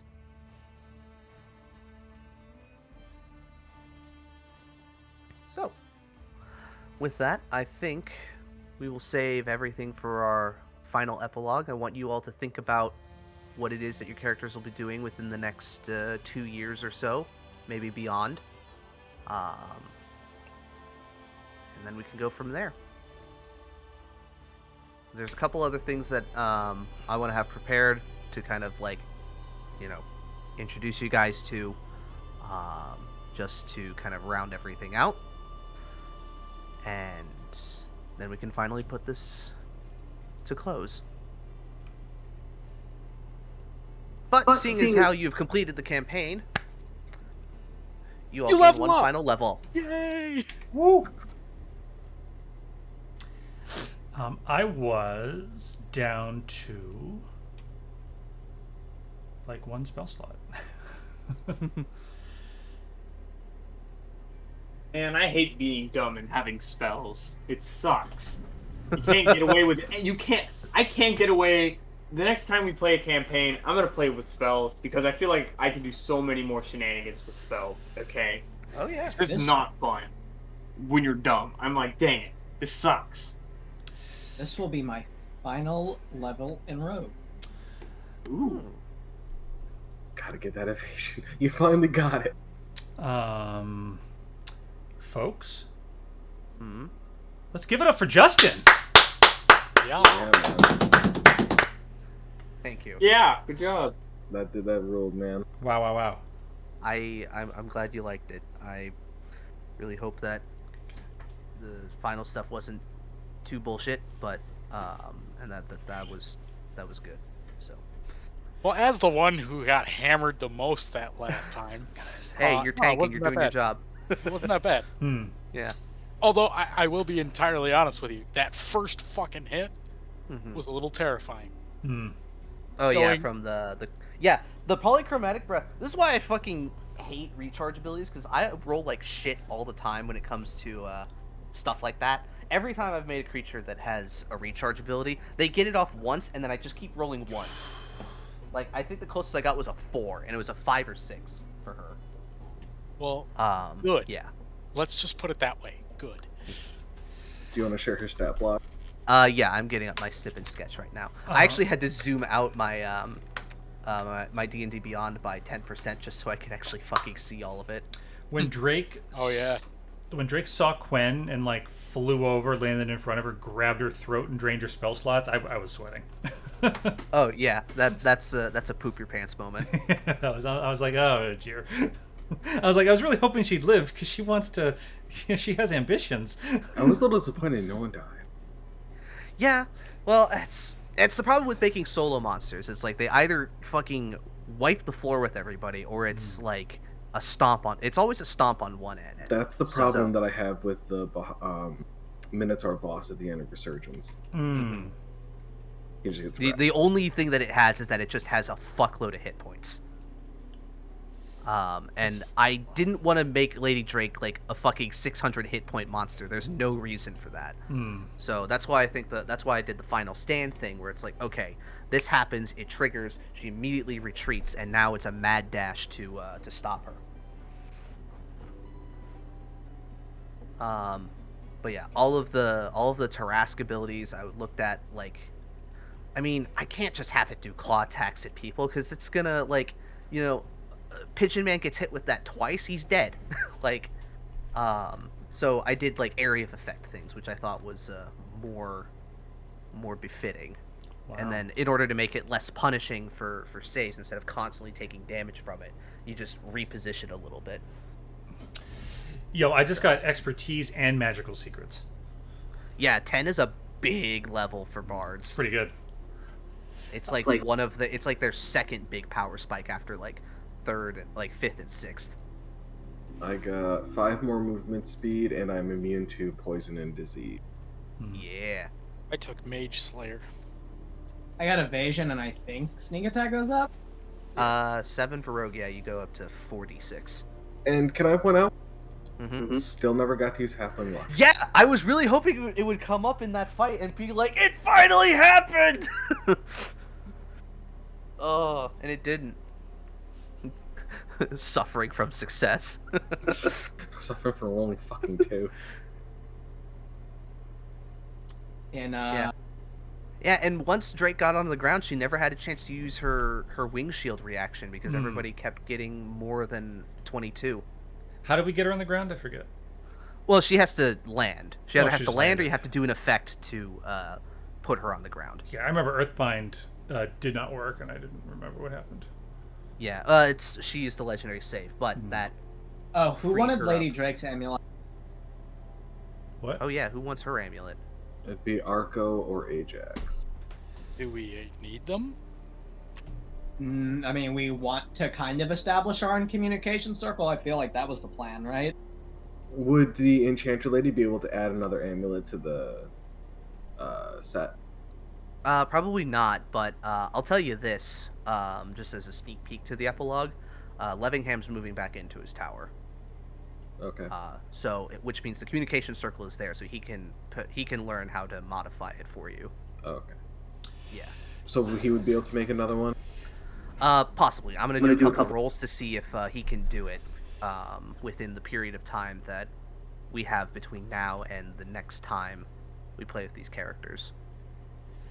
I have a point in mind where something could potentially happen, where we bring them in, but I just have to wait until stuff in other games happens. I finished without using halfling luck. Yep. Feels bad, man. Does I don't know if you want to cover this in the other. Does Grella move in the tower with him? You want to move into the tower with him? No, does Grella? Oh, does Grella? She apprentices with him. So She becomes his mistress. or rather, he agrees to take her on as a full apprentice. So she kind of moves in. She stays there a lot, but she still has her own place eventually. He becomes his mistress. Just admit it. Don't be. No, Bigham's too old for that shit. Can I retcon something? Sure, we're at the end. What is it? Just when I'm leaving the marquee, I would just say, marquee. As they say, in Marduk, there's two sorts of people: the players and the pieces. Have you met my niece Sansa? God. And then as I walk out and I walk past the pigeon, Right, I say, that one doesn't go on the family tree. fight every battle everywhere, always in your mind. Chaos is a ladder. I did warn you Like not to trust me. Vigilance Right. Well, Wait, what the fuck happened to you? Did he magic you? I've always talked like this, Justinian. Pigeon man. Visible concern. well, we got a little bit of time. Does anybody have any burning questions about secrets of the campaign? If we didn't take a short rest after the Archer fight, would we have stopped her, or was that scripted? You would that was scripted. The only thing that would have affected the outcome of that potentially was how the subtractions to the roll calculation were. So, granted, I didn't go into this with it. I just kind of thought about it I don't know, a quarter of the way into the campaign. But basically, of the major events that you guys did, where you brought down a certain part of their operation, that would remove that would lower the percentage, so it would make it harder for her to potentially control it. And you guys almost got a perfect score. Like, you could have got it down to under 25, and the main reason why you didn't get that one is you had an opportunity a lot earlier to take out the Don, which was during the prison break. Because he was actually in there, and you could have gone and met him and, you know, took him out or arrested him or whatever. Told you guys. Fucking told you. Yeah. Yeah. So those few extra days gave them a little bit of extra time to prepare stuff. I have a question. Mm-hmm. This is just more of like a lore question, but are grungs canon in this universe? Yes, grungs are canon in this Okay. in this setting. They are mostly native to the jungles of Malastare, where the Yuan-Ti collective have their. Yeah, so we go here, we go over to the west, in the I can't remember if that's an F or what, but of the rainforest here, they're very common there. They're less common in other parts of That's the an world. F. Yeah, It's that's an F. Yeah, the Faroe rainforest. So they're native there. Oh They wait, no, can be... no, that's a J. That's definitely a J. Oh yeah, it No, is. it's Yes, not. the Jari. Yeah, No, that's that is not a J. That is What? an F. I'll Is it have an F? to. No, that's not an F, because there'd be so much more on the other side. I right? forget. There'd be so much- I'd have to go into the Wonder Draft file. It's also and... it's too curved at the bottom to not be an F. Okay, Not to be- wait. Yeah. Look at no. In the bottom right, look at the word wreath. Look at that F. Right? Oh yeah. You bring it over to that capital F. That cannot be a capital letter F. There's no way. Yeah, that has like I to said, be a J. I'd have to look at the Wonder Draft file and see what the text says. Yeah. Let him do that because I they're don't- different fonts. I don't think a J would have the slash in the middle. Hold on. No, Yeah. J's can have the slash in the middle depending on the font. they don't. It's That should be illegal. that version of text is usually either an F or a T, and typically I believe it's an F. Then why is it Because curved at reef- the bottom? Because that's the way that it's written when it's written fancy. Fan- The only reason why I asked. Does fancy stand in this case for inconsiderate to English speakers? No, hold on. It is actually a J. So I deleted it and put an F, and it looks like a fucking F. What is And it? then I put a J. It's the same character. Is it J? So That's it is. So that weird. is the Jariu rainforest. Okay, I'm just curious because I was thinking if is there okay. Do you want to do the Grungwung shot in my setting? No, not specifically in your setting, Ooh. but have you guys seen the like the Star Wars special of Phineas and Ferb, where it's taking place in the No. canon Okay, so basically what's happening is it's taking place in the canon universe, but their story is completely different. Mhm. So it's almost like everything that they're doing is affecting the actual story itself. You know, it's one of those little like side stories where it's like, oh look, they did this, and then this happened to the other party in like another campaign. You know what I mean? Mhm. That's kind of what I was gonna try to go for in the one shot, because I think it'd be funny. If Maybe. we just happened to be like, oh hey guys, look at that really cool orb right there. That's a pretty big monster. Let's go Oh, steal I that see what orb. you're getting at. I I I thought don't it know. would I have don't been think funny. that sounds funny. I don't know how that would work with like a bunch of it doesn't rainforest have to people. happen. No. It doesn't have to happen. I just thought it'd be silly. That's fine. That's That's fine. all. But yeah. Grung would be native there, and some of the other surrounding islands there, and very, very uncommon in other parts of the world. Okay. Also, Look speaking at of the look at Grung that campaign, fat fucking hit die roll. Oh, nice. Let's go. And hey, you know what? You know what's even extra nice? You're at 69. Yep. Nice. Nice.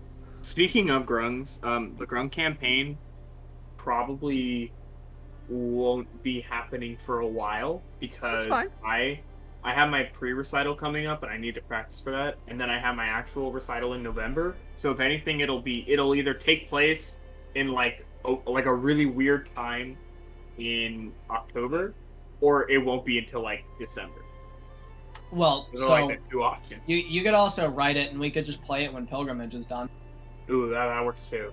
Yeah, that'll When is also give you Pilgrimage a starting? decent amount of time. When is Pilgrimage starting? I guess so, like right away. Would Well, we did be you- doing session 0? I know you've been doing like the pre-sessions with everybody, but Yeah, so I do. Or- I do need to have my conversation with Vorm and Yep. Justin, and then I do need everyone to start updating their. I have it like if you have or not. Their backstories in D&D Beyond, so I can check it over. Mm-hmm. And then I need to talk with about getting him a magic item and stuff like that. Figure that sort of thing. thought we chose my magic. I mean, item. not like cake. Okay. Yeah, I was gonna say like I have my great sword. Yeah, and you guys will be getting a little bit more stuff when things start to kick off. Yeah, once we actually start. Yeah, so maybe after the epilogue, we can just I can we can sit down. I can answer you guys' any questions about how the world has changed or anything like that. Like get all that stuff out of the way. Okay. Yeah, we can do that. 'Cause the especially- epilogue's probably not going to be very long. I can't imagine us going more than an hour, hour and a half. Yeah, and I mean, if we get through everything and everyone's ready, I mean, we could do. I mean, maybe start next week. I don't know. Yeah, we'll see. We'll see how it plays out. I'm definitely changing my nickname to that character though, because this is done enough. Actually, another question about Pilgrimage really quick before I head off, or at least go AFK.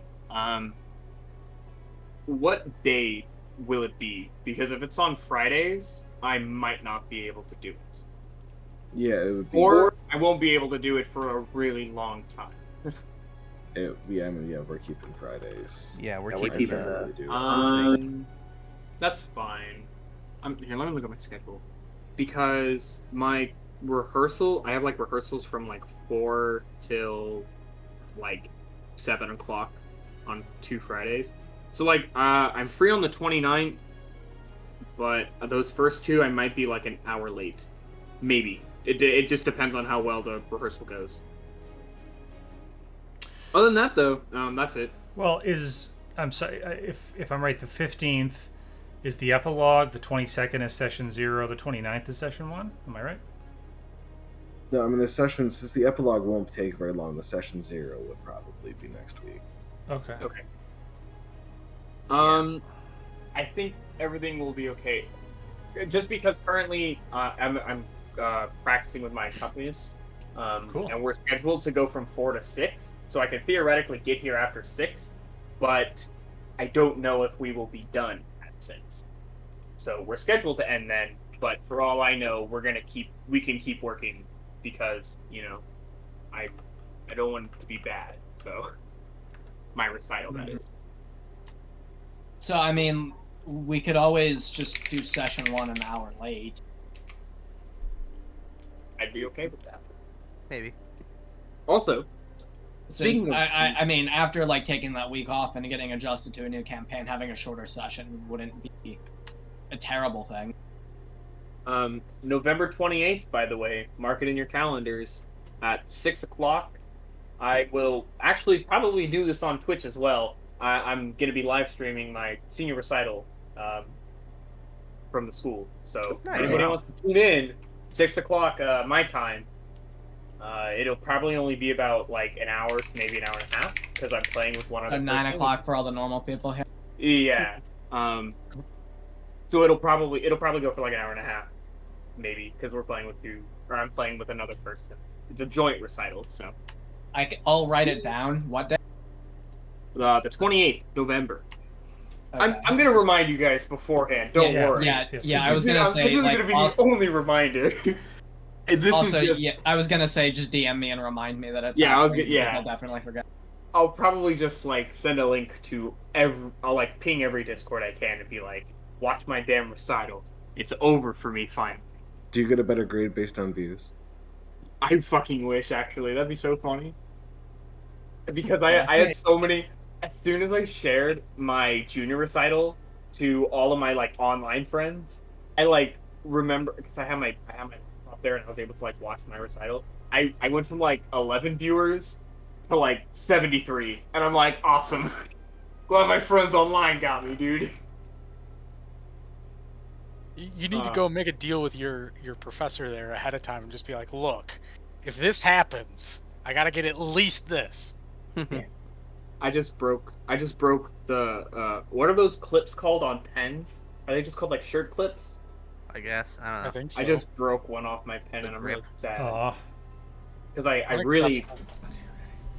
Write the company, throw a fit, pull a Karen. Come on. I don't want to because it's the Pilot G2 series, 07 specifically. These are like the nicest pens That's all I use. Those are so ever good. got. Exactly. Then Exactly. you just throw a fit and get free ones. It's so No, weird. I've got a because stack I of like G207s on my desk right here.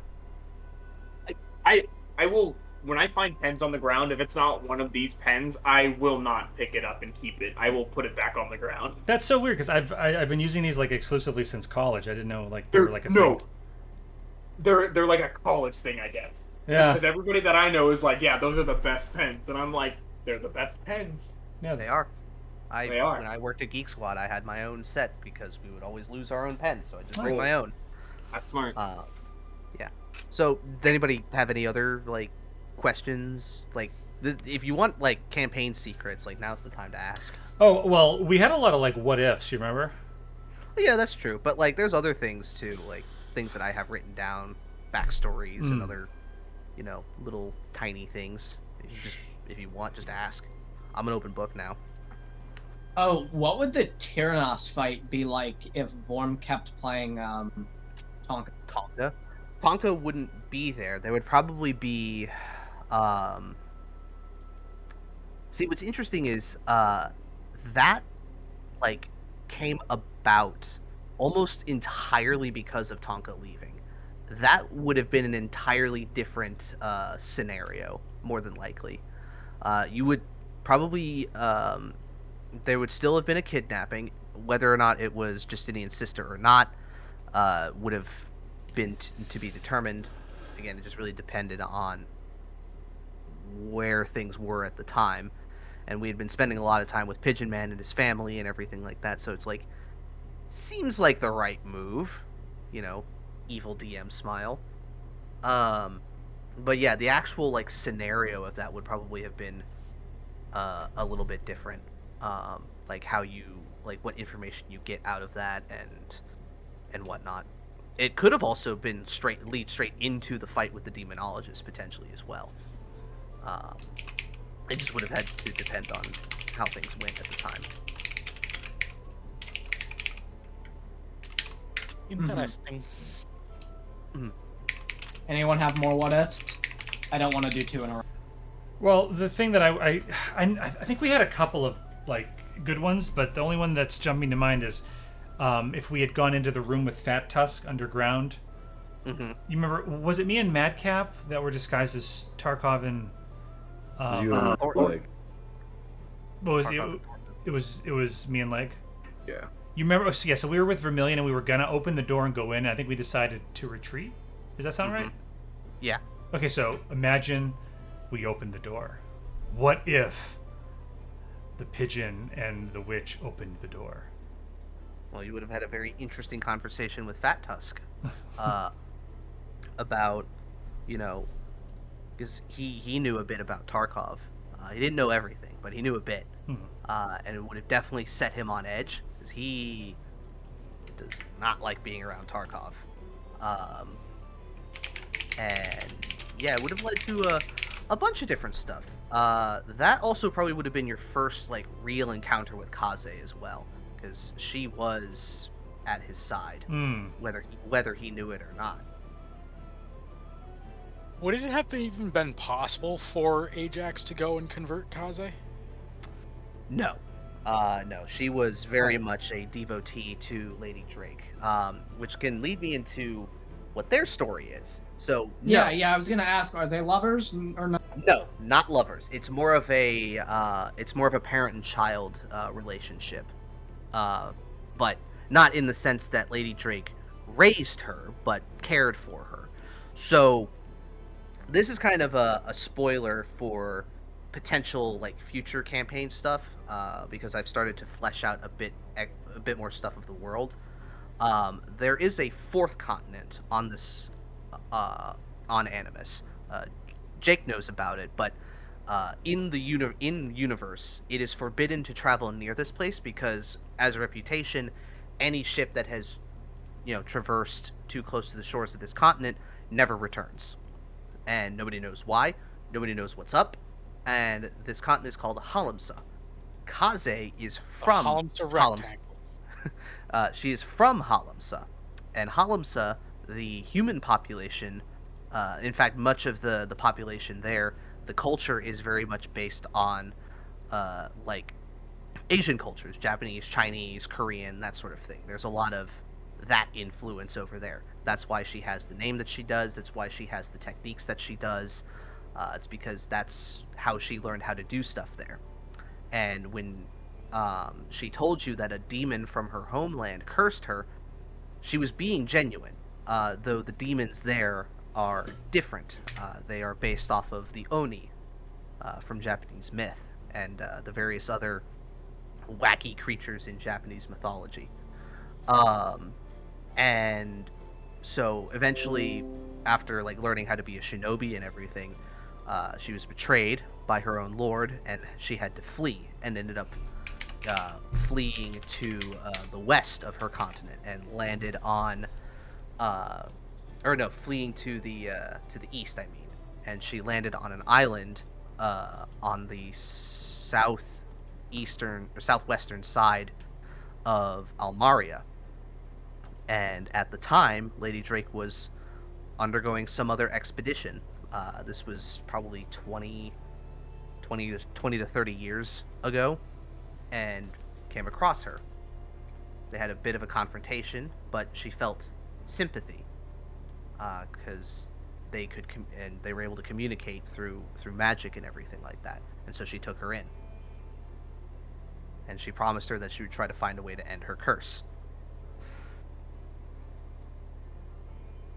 So yeah, that's their story, and it's a very, she's very subservient and very, I will do what you ask sort of thing. But Drake was always much more caring.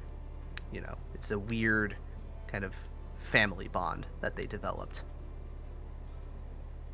Full family bond. Mm-hmm. She's her mini-me. So when are we playing Vigilantes 3 on that continent? So I can play play a stealthy ninja that is a Way of the Shadow Monk. I mean, the Halimsa stuff will probably be open after the. I think I've figured out the timescale. I think within about 15 to 20 years from the current time, just because. So, in my original game, the one that I play on Sundays, we had a player who was not able to make it anymore due to scheduling issues. And so his character, the way that we wrote him out is while they were in one of the eastern, or the west, the eastern coasted cities, he linked up with some old friends to go on an expedition to try and find a safe place in Halimsa. Spoiler alert, they were successful. And once they established themselves and kind of get things going up again, the continent will be open. Not only for people to have backstories from, but also as a potential place of play later on. But in order to get to there, I have to finish up with that group and get them into their epilogues, because there's a lot of stuff I have planned for that needs to be resolved first. Make it happen. They're working on it. They're plinking away. We're pretty close. Yeah, at least for this arc. True. You want to see my? Yeah, because they all probably want to go into epic levels. Mm-hmm. Oh, sure. But still, I think you mean once that arc is resolved, that is open, right? Right? Technically, yes. Okay. It could be. So, anybody have anything else? I mean, I have an extension of that conversation. Sure. When are you making the full world map? Soon. I have had it in my mind to actually put the entire world together. The biggest thing for me is, the scale, because the Almaria map is fucking huge in terms of pixel size. It's like 496 by 496, whereas the Malastare map is 1080p. So I would need to make I would either have to make a giant canvas and redo the whole map in as close as I possibly could to the original, or I'd have to find a way to try and combine these in some weird, like I'd have to make all of the other maps and then somehow get them to fit together, and I'm not entirely sure how to do that logistically.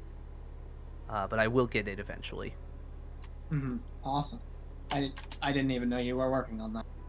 It's more of a, like, I have an idea of how to do it. I just need to actually sit down and, like, start playing around with it. But there's just been so much other stuff going on, like, constantly prepping for 2 campaigns every week.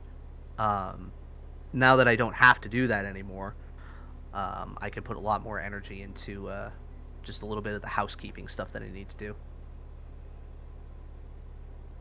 Awesome. Because I do want a full world map. I do want to have that available to just throw into any Roll20 game that I do later on.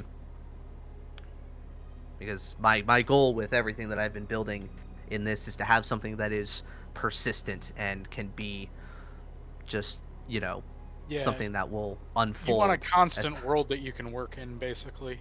Yeah, because I know Cobra has, like, different campaigns for different time periods, but, you could redo those at any given time.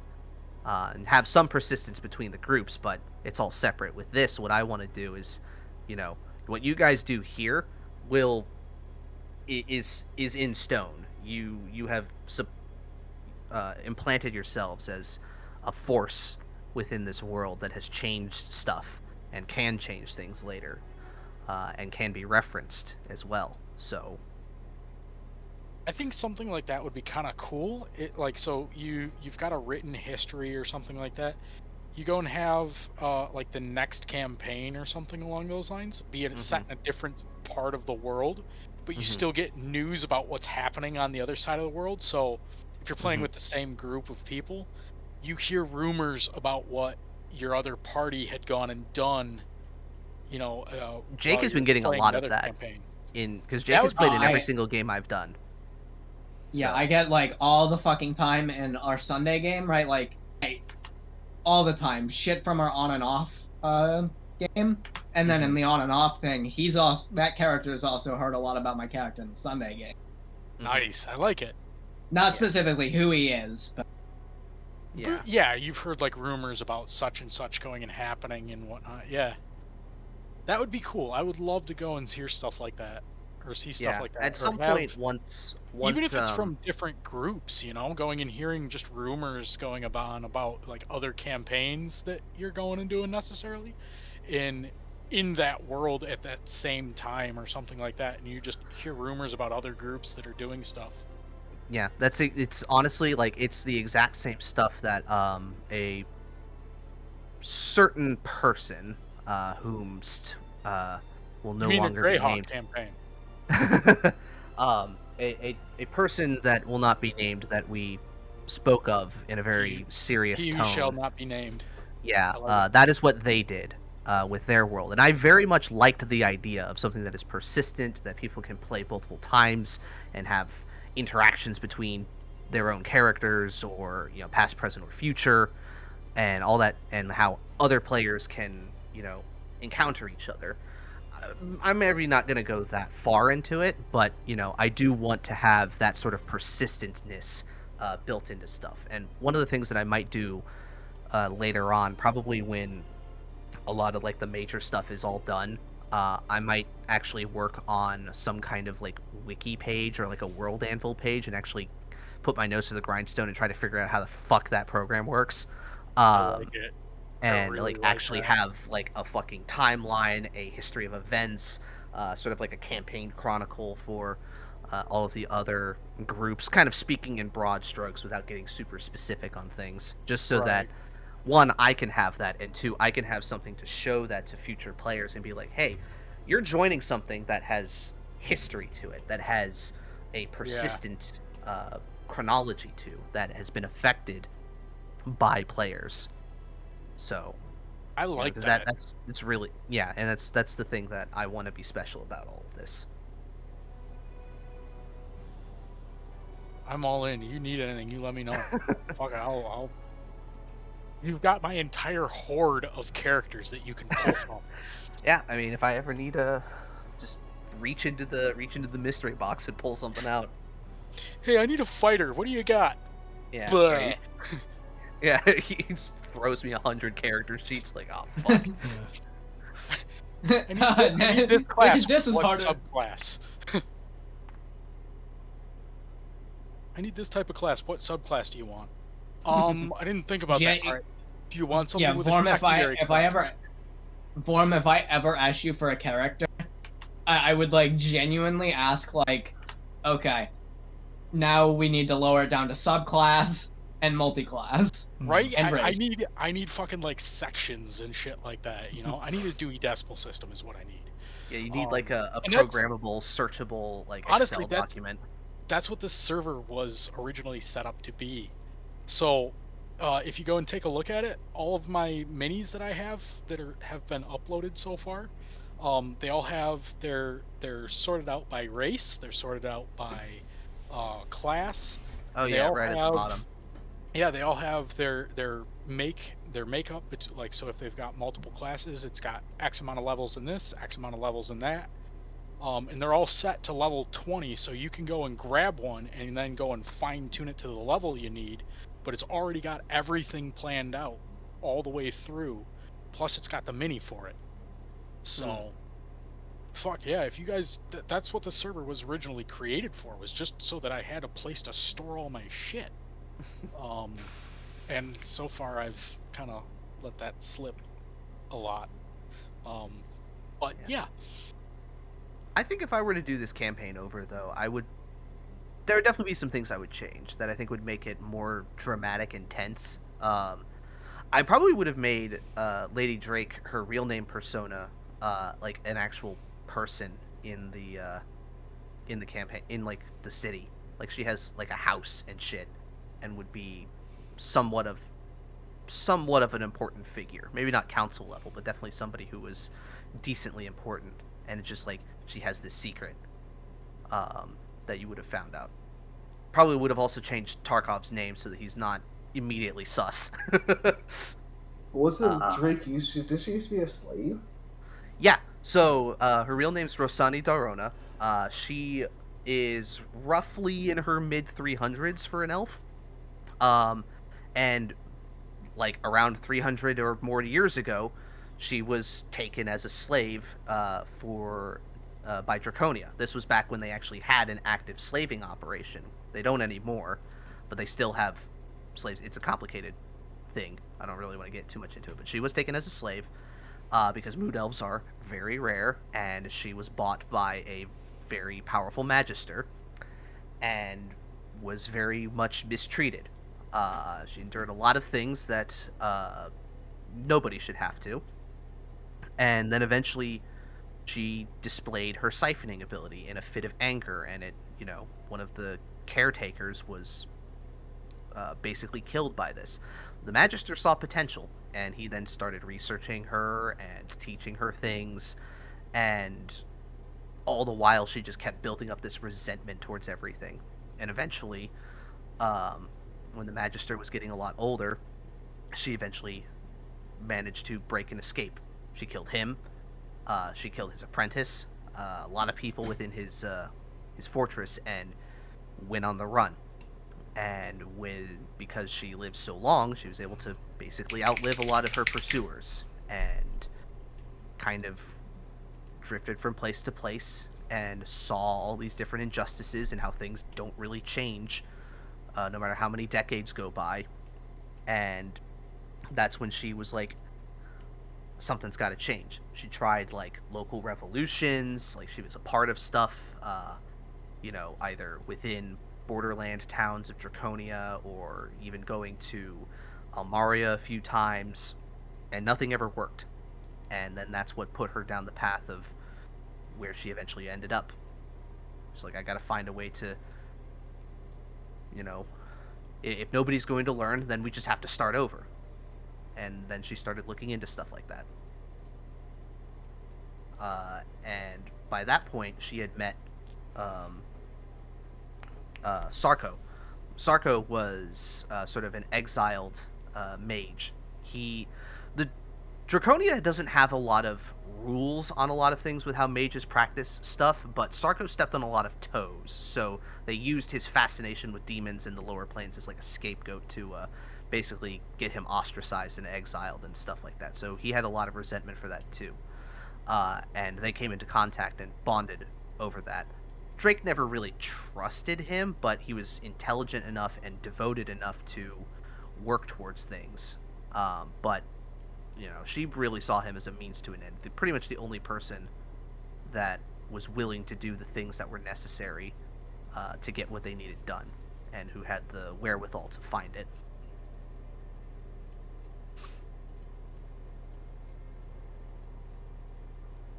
Oh, I do have a question. Mm-hmm. We didn't really do much with the Pipers. Did you ever actually have anything planned for them? Not particularly. If they had come up and were going to be more of a focus, I would have developed a bit more for them. But I had enough bare bones stuff to where I could kind of BS a few things. But for the most part, because they're just a thieves guild. They specifically in their tenets they don't kill. Murder is the mark of an amateur. And anybody who does break that rule is not a piper anymore. And they were more so meant to be like, they had their control loosely over a territory, but it's mostly because other gangs didn't want to have people established there so that the pipers could steal stuff from them. And the pipers are basically neutral in most everything. They just want to steal stuff. They just want to steal stuff and make money. So as long as they don't step on the toes of the people who can pay them to do that, they'll work with just about anybody. They draw the line at a few things, but, eventually everything has its price. So, if anything had come up, or if I had a brain blast, yeah, sure, there could have been something planned for it, but I didn't really think the story was going in the direction that they needed to be as much of a big threat. Was there anything really, really big we just completely missed out on or disregarded? I'm trying to think.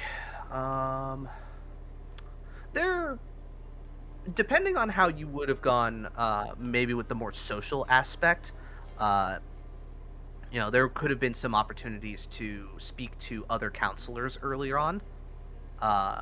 Some potential allies would have been the half orc and the one elf that has a caffeine addiction. They're kind of removed from a lot of the political skullduggery that's going on.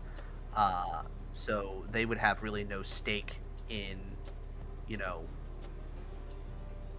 keeping the Marquis out of the loop for anything, But they're often pretty busy with their own projects, so they usually don't see a lot of stuff. But if you started to kind of open their eyes to a lot of things, they would have been very adamant to root out a lot of the corruption as well.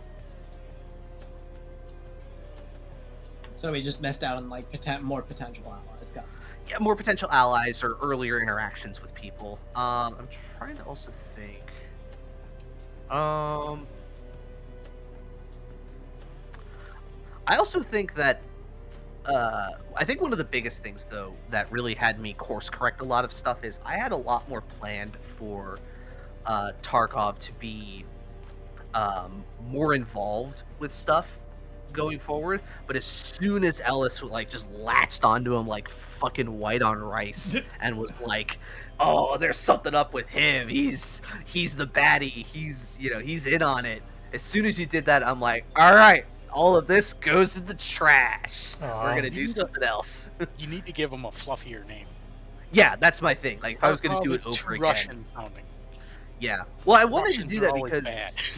yeah, I just like the name Baron Tarkov. It's like, it just worked. But yeah, if I were to do this, like I said, if I were to do this campaign over again, Tarkov would have he'd have a much more unassuming name. He sounds like a vampire lord or something. Yeah, Baron Earl. There you Yeah. go. Earl. Yeah. Cobra, are you looking forward to me guessing something major about your campaign? Good fucking luck. If you like, I'm gonna. So like the first time I totally just told my players what was going on. This time I'm definitely gonna. You guys might just have to witness what's going on. And hey, if you guess it, props to you. It's honestly, it won't be like that hard to guess. I don't think once you see something. Yeah, it's like once you see a few pieces, everything else kind of falls into place. Yeah, this. Yeah, I really hope you guys like it. I don't know how it's gonna turn out. Just the nature Man, of it. I'm just down to play D&D, man. It's. I don't know. It's just aims to be a wild ride. I mean, hey, even with like, even throughout all the, misadventures and other things that happened in Halcyon, I still fucking had a blast playing that. Yeah, absolutely. I want to go back. I want to finish. It's in the queue. Yeah. Good. Oh yeah, because where we left off with God, Octavian, Octavian was gonna have some fighting words for our little emperor. Oh man, I'd have to rewatch the VODs. I'd have to see how the accent works because I don't remember how to do the accent. You know, Oh. if I could do anything over in Halcyon, I would roleplay a Kenku battle. Okay. Because I mean, I would have taken a nap before the game. Like, what's the meme where it's like the Kenku can only can only learn words that it's heard, but that's how babies learn languages too. That's how everyone learns language. Well, the thing is with the Kenku Kenku is can that only mimic words that they've heard. they So if can't it's- they if can't it's- recreate language by hearing it. They can recreate sentences with words that they have heard. They understand language. They just do not think of it as they do not have their own voice. If you think about it that way. They're like so the- I mean, the and it Mockingbird is or written. whatever. It is written in that character's in Deflator's backstory that I mean she's a city gal, so and I mean her voice is effectively just her master's, but at the same time that's like still I mean I Yeah. could have done it better at some points. I honestly find doing Kenku as like RPing is very difficult. Yeah. Because the first one I ran, Jake, you remember in the first one shot with Kenny and David, that one was a little difficult. Afterwards, I was just kind of like, you know what? Maybe Kenku are like that when they're young, but then eventually, once they've heard enough stuff, they eventually can choose a voice, and then they can speak using the voice that they choose most effectively. That's kind of how I do it. That makes sense. That's role playing. The Kenku had a friend who literally said every single word to them. You just read the dictionary. Problem solved. Yeah, just read the dictionary. I sat down for a year and read the whole thing and memorized it.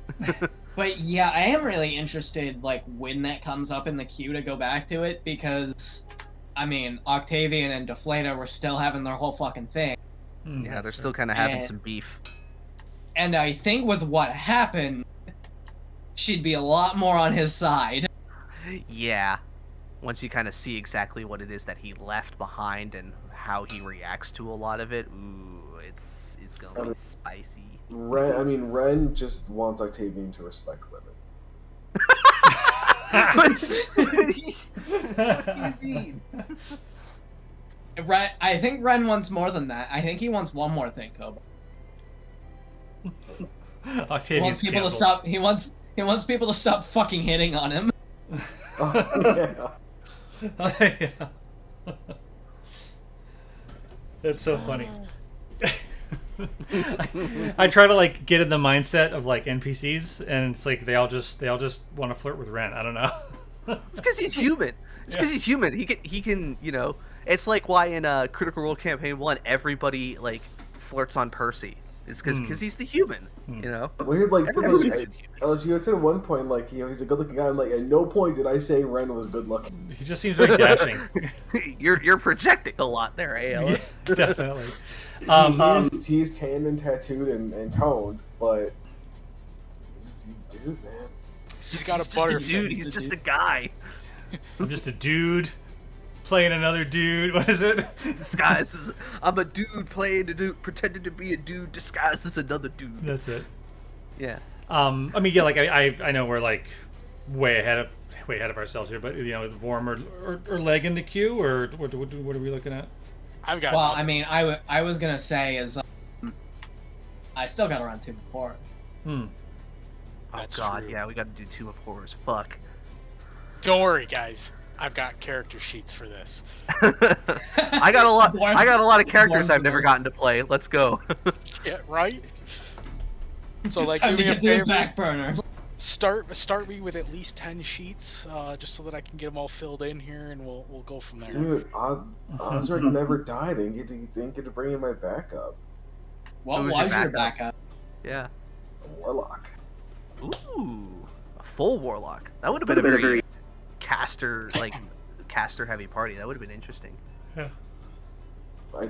He was one of my first character ideas, this warlock, and so I'm looking forward to. I'm looking forward to playing not a monk. Yeah. Believe it or not. Yeah. I was very surprised. Honestly, I was very surprised that you were like, you know what? I'm sticking with the monk. I had to make a new character because none of my characters and their backstories I felt were gonna fit in what you described the setting. Mm-hmm. So I had to make something new, and I wanted a character. So I wanted a character that I knew I wouldn't get attached to. Mm-hmm. Because I didn't care if he died, and I just had this idea of a monk or a halfling that throws an axe. That was the idea. Yeah. And from there, I'm like, okay, well, how's this gonna work? Well, I need a returning axe at some point. I'm like, a Kensai monk could be fun. I haven't played one of those before. But now Tasha's came out, and now there's the Astral Self monks, and they're super dope. So. Oh yeah, dude. I want to do the Astral Self Simic hybrid with the grasping claws. He just has fucking 6 arms. Yeah, tell him the name. Yeah. Well, it's a placeholder name, but Johnny 6 Arms. Wow. So stupid. But I'd come up with something better for him. But that's just the placeholder name. Johnny 6 Arms. Characters that I've got ready that I haven't used before. I got a crossbow fighter. Yeah, the placeholder names. That's like how I had Sir Flying Street Ninja, who is now Jonathan Goldfinger, who I will play. Actually, I don't think I'm playing him in the future one shot. No. Yeah, I never use placeholder names. Mine are always. I center mine around the name, which is kind of weird. I don't always do placeholder names. It's just for Johnny 6 Arms, I couldn't really think of anything. I might. The name starts to grow on me the more I say it, so I might just keep it. I don't know, but yeah. The only other backup characters I had my original character that I was going to play for Pilgrimage was Raylan Silvarun, which is the Drow Death Cleric. But then I came up with Kadok, and the campaign that he was in kind of fell apart, and I really like the character, so I want to revisit him. I'd love to go back to my elf death cleric. Yeah, I say Kadok. I think is going to be a good fit for Pilgrimage. Yeah, I have Oleg Knuckles Pavu, who's a Goliath open hand monk, and he's a Stronk, so he's a strength monk, which is very much not optimized, but I think he works. And I have Zelaya Duplicity, my Zerial Tiefling Swords Bard, who we played a little bit, and that campaign also fell apart because only like 3 players were invested out of the like 7. But I liked her. She's fun. Talked with a little bit of an accent, but was very good at very much a Quen type character. She's a good talker. She disguises herself a lot, and most of her spells are utility. She doesn't really have a whole lot that's geared towards fighting outside of her racial abilities. And then I had Bloop Noob the Mind Eater, who is now going to be an actual thing. What was that name? A Bloop Noob. Yeah, it's the I love it. It's B apostrophe LOO apostrophe P apostrophe NOUB, the Mind Eater, because that's how Grung names work, and he's the Grung Aberrant Mind Sorcerer. I love it. Yeah. I talked with Jake a little bit about it for how I think I'm gonna work out his backstory for the Grung campaign. As he's the lowest color on the Grung hierarchy, but he believes that because of his sorcerer powers, that he is like a god in mortal form or something like that, or he's becoming something more powerful than what he is, and so he's all like, there's all kinds of like crazy bravado with him, but he just kind of fucks around a lot. I did come up with the greatest fucking combo. So because he's a Grung and they have the standing leap feature, one of the spells he knows is jump. So he can literally jump 75 feet. Wow. Yeah. For 1 minute, he is the fastest motherfucking frog you've ever seen. It's like I had this whole thing where it's like, now behold my power, and I cast jump and start hopping around the trees. You like, underestimate my power. Yeah. Run away! Hop, hop, hop, hop, hop. See, I really need an opportunity to play Canuck. Yes, Yeah. I like Canuck. I was so sad when he was like, nah. He's like, nah, fuck you guys. To be fair, I think he made the right choice. Yeah. He's like, I will go fucking monkey around and breathe fire and get money and get laid. Fuck you guys. Yeah.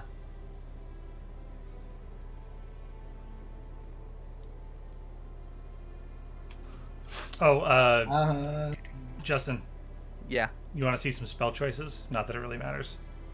I mean, it kind of does. What did you pick? Oh, nice. I like. I like. I've always very wanted much. counterspell, and Wall of Force is just Counterspell. fun. Wall of Force is a good fuck you spell. Mm. It's like, all right, there's a bubble. Yeah, Find a way. I hope you don't know disintegrate. I know. I was between Wall of Force and Banishment. Banishment's also good. Yeah. Banishment's pretty solid. Okay, so my I had to compile my backup characters because I can name all of them on like Vorm. So I have Flintjaw Gravelbow, the Hill Dwarf Barbarian who has 500 hit points. Oh yeah, level 20 like maxed out bullshit. Yeah, some bullshit. Yeah. Then we have Surflying Street Ninja, the fighter Storm Sorcerer. And then we have a Bolt Green Hammer, which I was gonna originally play in Pilgrimage, but I still haven't fleshed out the backstory on. And I thought he was kind of boring. Then apparently I have an obsession with putting hammer in people's last names because we have Grail Thunderhammer, who I played in Vorm's Oh yeah. Waterdeep, which was the Paladin Bard. Oh Yep. yeah. Paladin Bard was really fun. Yeah, you and had I a lot of liked fun with them. I would have, if I could do anything different about that campaign other than make it not fall apart, was change him to an Oath of Vengeance Paladin. Oh yeah. Oath of Vengeance we could work massively shit beefs out. up, massively beefs up Yeah. your damage too. Well, that's the thing is I was playing a devotion paladin. I was like, we didn't Yeah. need a support. We had a fucking druid. Yeah. And then we have Dulrug, which is another character I played in a Vorm Oh my campaign with god, Helipop, yes. which Oh was yeah, the Sir Punch-a-Lot. Sir Punch-a-Lot, who was so fucking stupid, couldn't fucking count. He counted in sets of 5 and couldn't calculate money, so he calculated money in swords. What? Yes. Yes, he did. He did. It was great. I loved it. But How many swords and- is this worth? He had a fucking great sword, but he just punched Yeah. people. Yeah, so I got really pissed that my first roll of our campaign in combat was a natural 1, so I just started fucking punching people. So, yeah, he just wears a greatsword on his back. It's a +1 greatsword as well. Mm-hmm. And he just fucking punches people. And it's not like an unarmed fighter build like Ajax. Also, Vorm, unrelated to my backup characters, is Ajax's build inspired by Dulrug? No. Okay. It wasn't until afterwards that I remembered that Dull was a thing. No, I was watching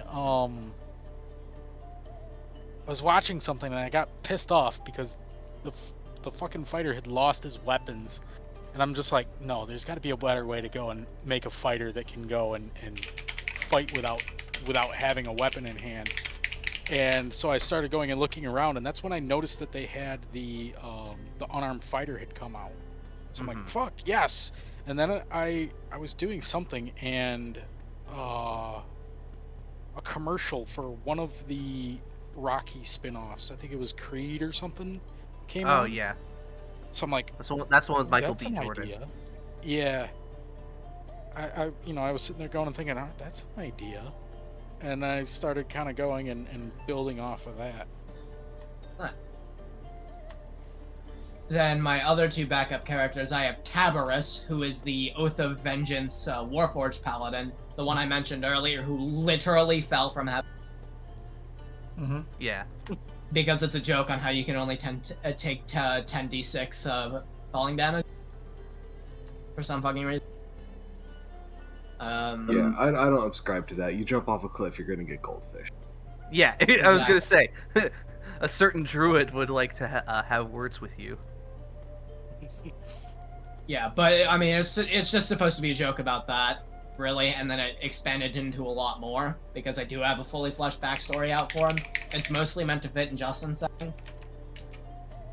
And I still have to work with him about it, but, I mean, it's unlikely that he'll appear in a campaign for a while.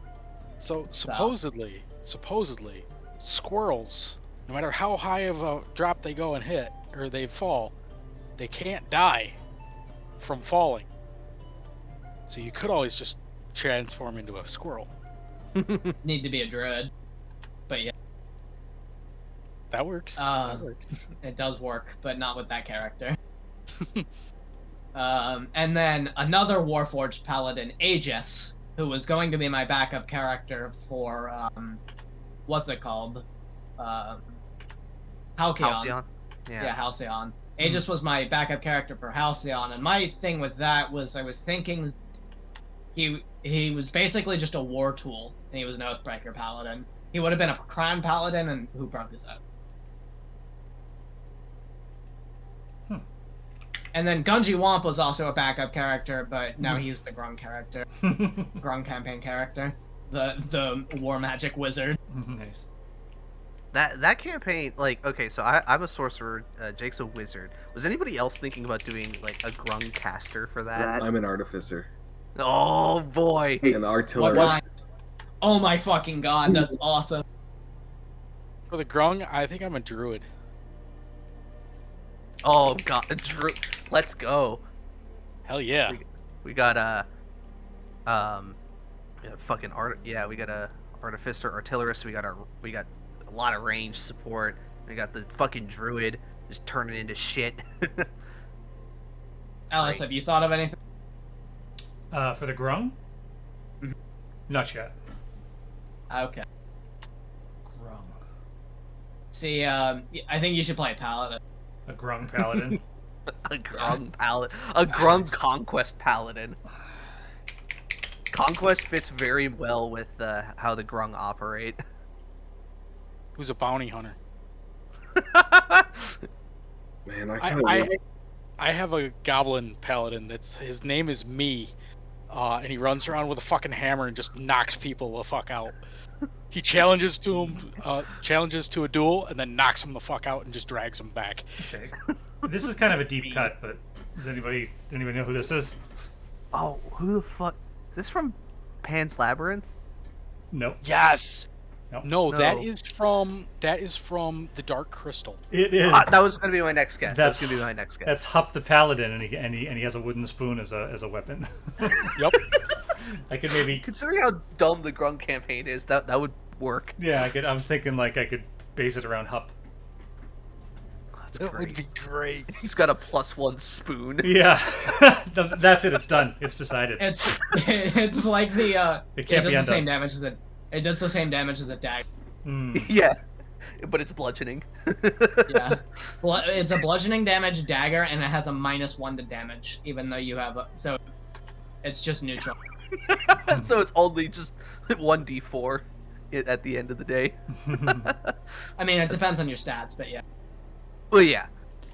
But like just the But base it's roll. it's from the like so it's a +1 spoon with a -1 to damage. weapon. And Or then no, great. it's a +1 spoon with no damage bonus and then from the +1. at level 20. Kind of like the opposite of the ancient sword of the Meth King.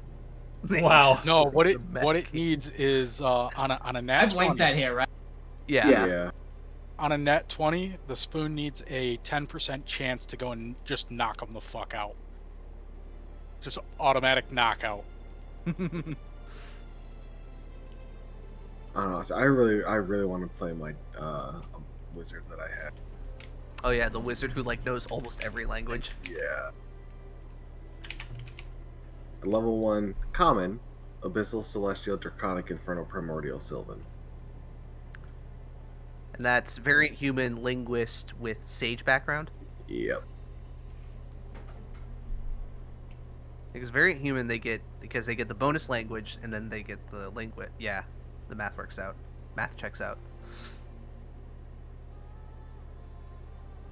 And he's fun because he's kind Is of he, is he cuckoo for Cocoa Puffs? no, he's just kind of a prick. Dick. He's just kind of a dick. Okay. Cool. So like Haddock, he's kind of a dick. Yeah, but no, he's got a couple interesting traits. Okay. Who else? I do have my half elf warlock. I have a storm sorcerer. I got Kanak in the. I love Storm Sorcerer. I just wish it had more interesting. They need to get flying earlier than level. They need to get bullshit. flying earlier, and they need to have a more interesting expanded spell list. Justin, post your expanded spell list for all the sorcerer classes. Do they Yeah. get all lightning? Yeah, they do have call lightning. Okay, cool. Yeah, that was kind of my that and the fact that shadow magic doesn't get any like cool shadow spells was like all the big like Yeah, that's what I hate inspiration for that. is that they don't get expanded spell slot magic list, which is bullshit. Because the new Yeah, one, like only the two new ones, which makes them the best sorcerer classes. yeah, Here, I'm gonna put I the don't PDF like in. Two new ones. The Clockwork Soul and Oh, yeah. Aberrant.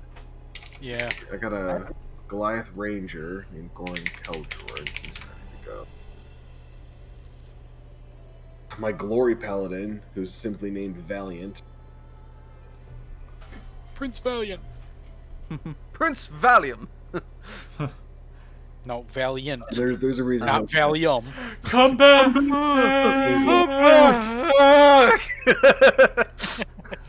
I fucking love that movie. It is my course. favorite movie of all time.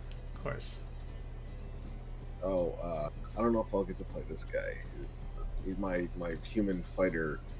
His name is Merrick Reed, but he will kill any goblin on sight. So I don't know how that's gonna look for him. Oh yeah, I forgot my last backup character is Big Madcap. Big Madcap. Oh I'm- god. I'm a green gnome. This is just a bigger Secret. Luke. I'm secretly a green gnome. I should be fine. It's Big Madcap is Madcap if he was a fucking what's that race called? Goliath. So- Oh god. So, how are y'all making Grung characters? It's not. I don't see it in Beyond. You have to learn something. It's non-core. You have Yeah. to click non-core as at the first page Oh. because they're a D&D Beyond like exclusive Oh, supplement. got it. There it is. Thanks. Then you can choose Grung. I have my forest gnome druid named Zook the Kook, who's over 400 years old. I remember Zook the Kook. Zook the Kook. You told me something about Zook. I was gonna play him for Halcyon until I realized that the rest of the party was a dumpster fire. I'm like, he's not. Thanks for the vote of confidence. No, he needs to be the eccentric one of the party. Oh yeah. Everybody needs to be like bog standard D&D characters. Yeah, whereas everyone was just so fucked up. I'm like, yeah. Well, one character. This is a party of wild cards. I have my half-elf Arcana cleric. He was so much fun to play at Waterdeep. My Dragon Fierce Heart is a halfling barbarian. And what I really, really want to play is my Water Ganassi barbarian. Wait, what was your other barbarian's name? Oh, Dragon Fierce Heart. Is that Madcap's abusive father because he's a barbarian? Jesus. Madcap's father was a ranger. And Dragon is actually kind of a decent guy. Is Madcap's father a piece of shit? No. Madcap had Okay. a good parent. Yeah, they're still around. Yeah. They just And- never and came they- up. And they raised a murderer. No, they raised the city guard. Yeah, they raised the city guard. He's seen some shit. I got no time for anybody's bullshit. And no, I really want to play Locke Diamondare. He's a Water Ganassi Storm Herald barbarian who was raised in the town of dwarves. Whoa.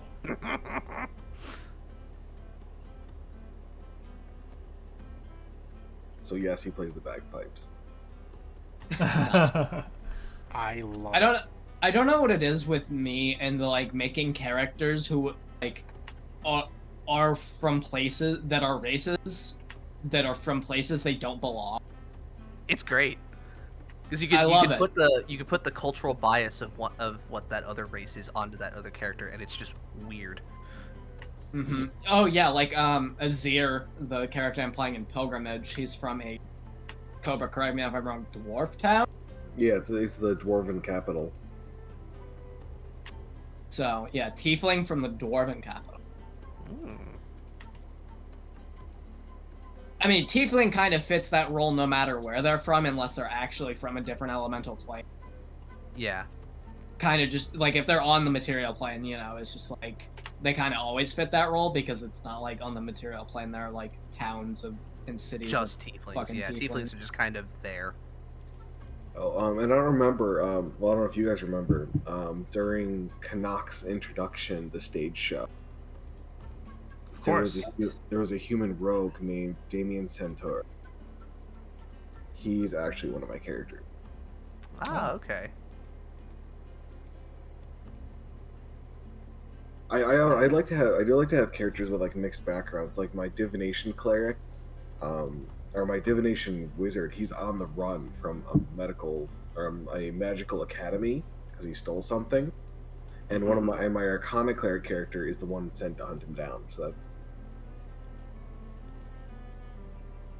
Nice. Oh yeah, I forgot because I don't actually have the like full character sheet of him. I forgot to download it before I deleted him because I'm not a D&D Beyond sub.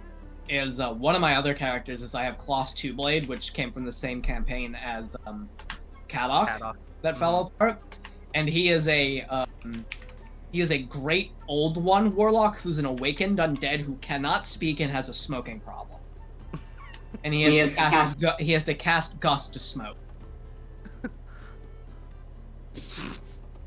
Yeah, it was pretty great. And I think like he doesn't know common or something. Yeah, he only knows a Abyssal or one of No, those deep languages? speech. No, deep speech. Oh yeah, deep speech. He only knows deep speech.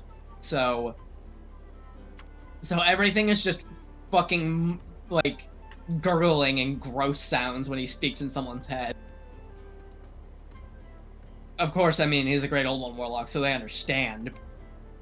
But it's But just like I fucked with so many people in that campaign too, because like he had Mask of Many Faces, so he'd do that to like and kind of just played as like a when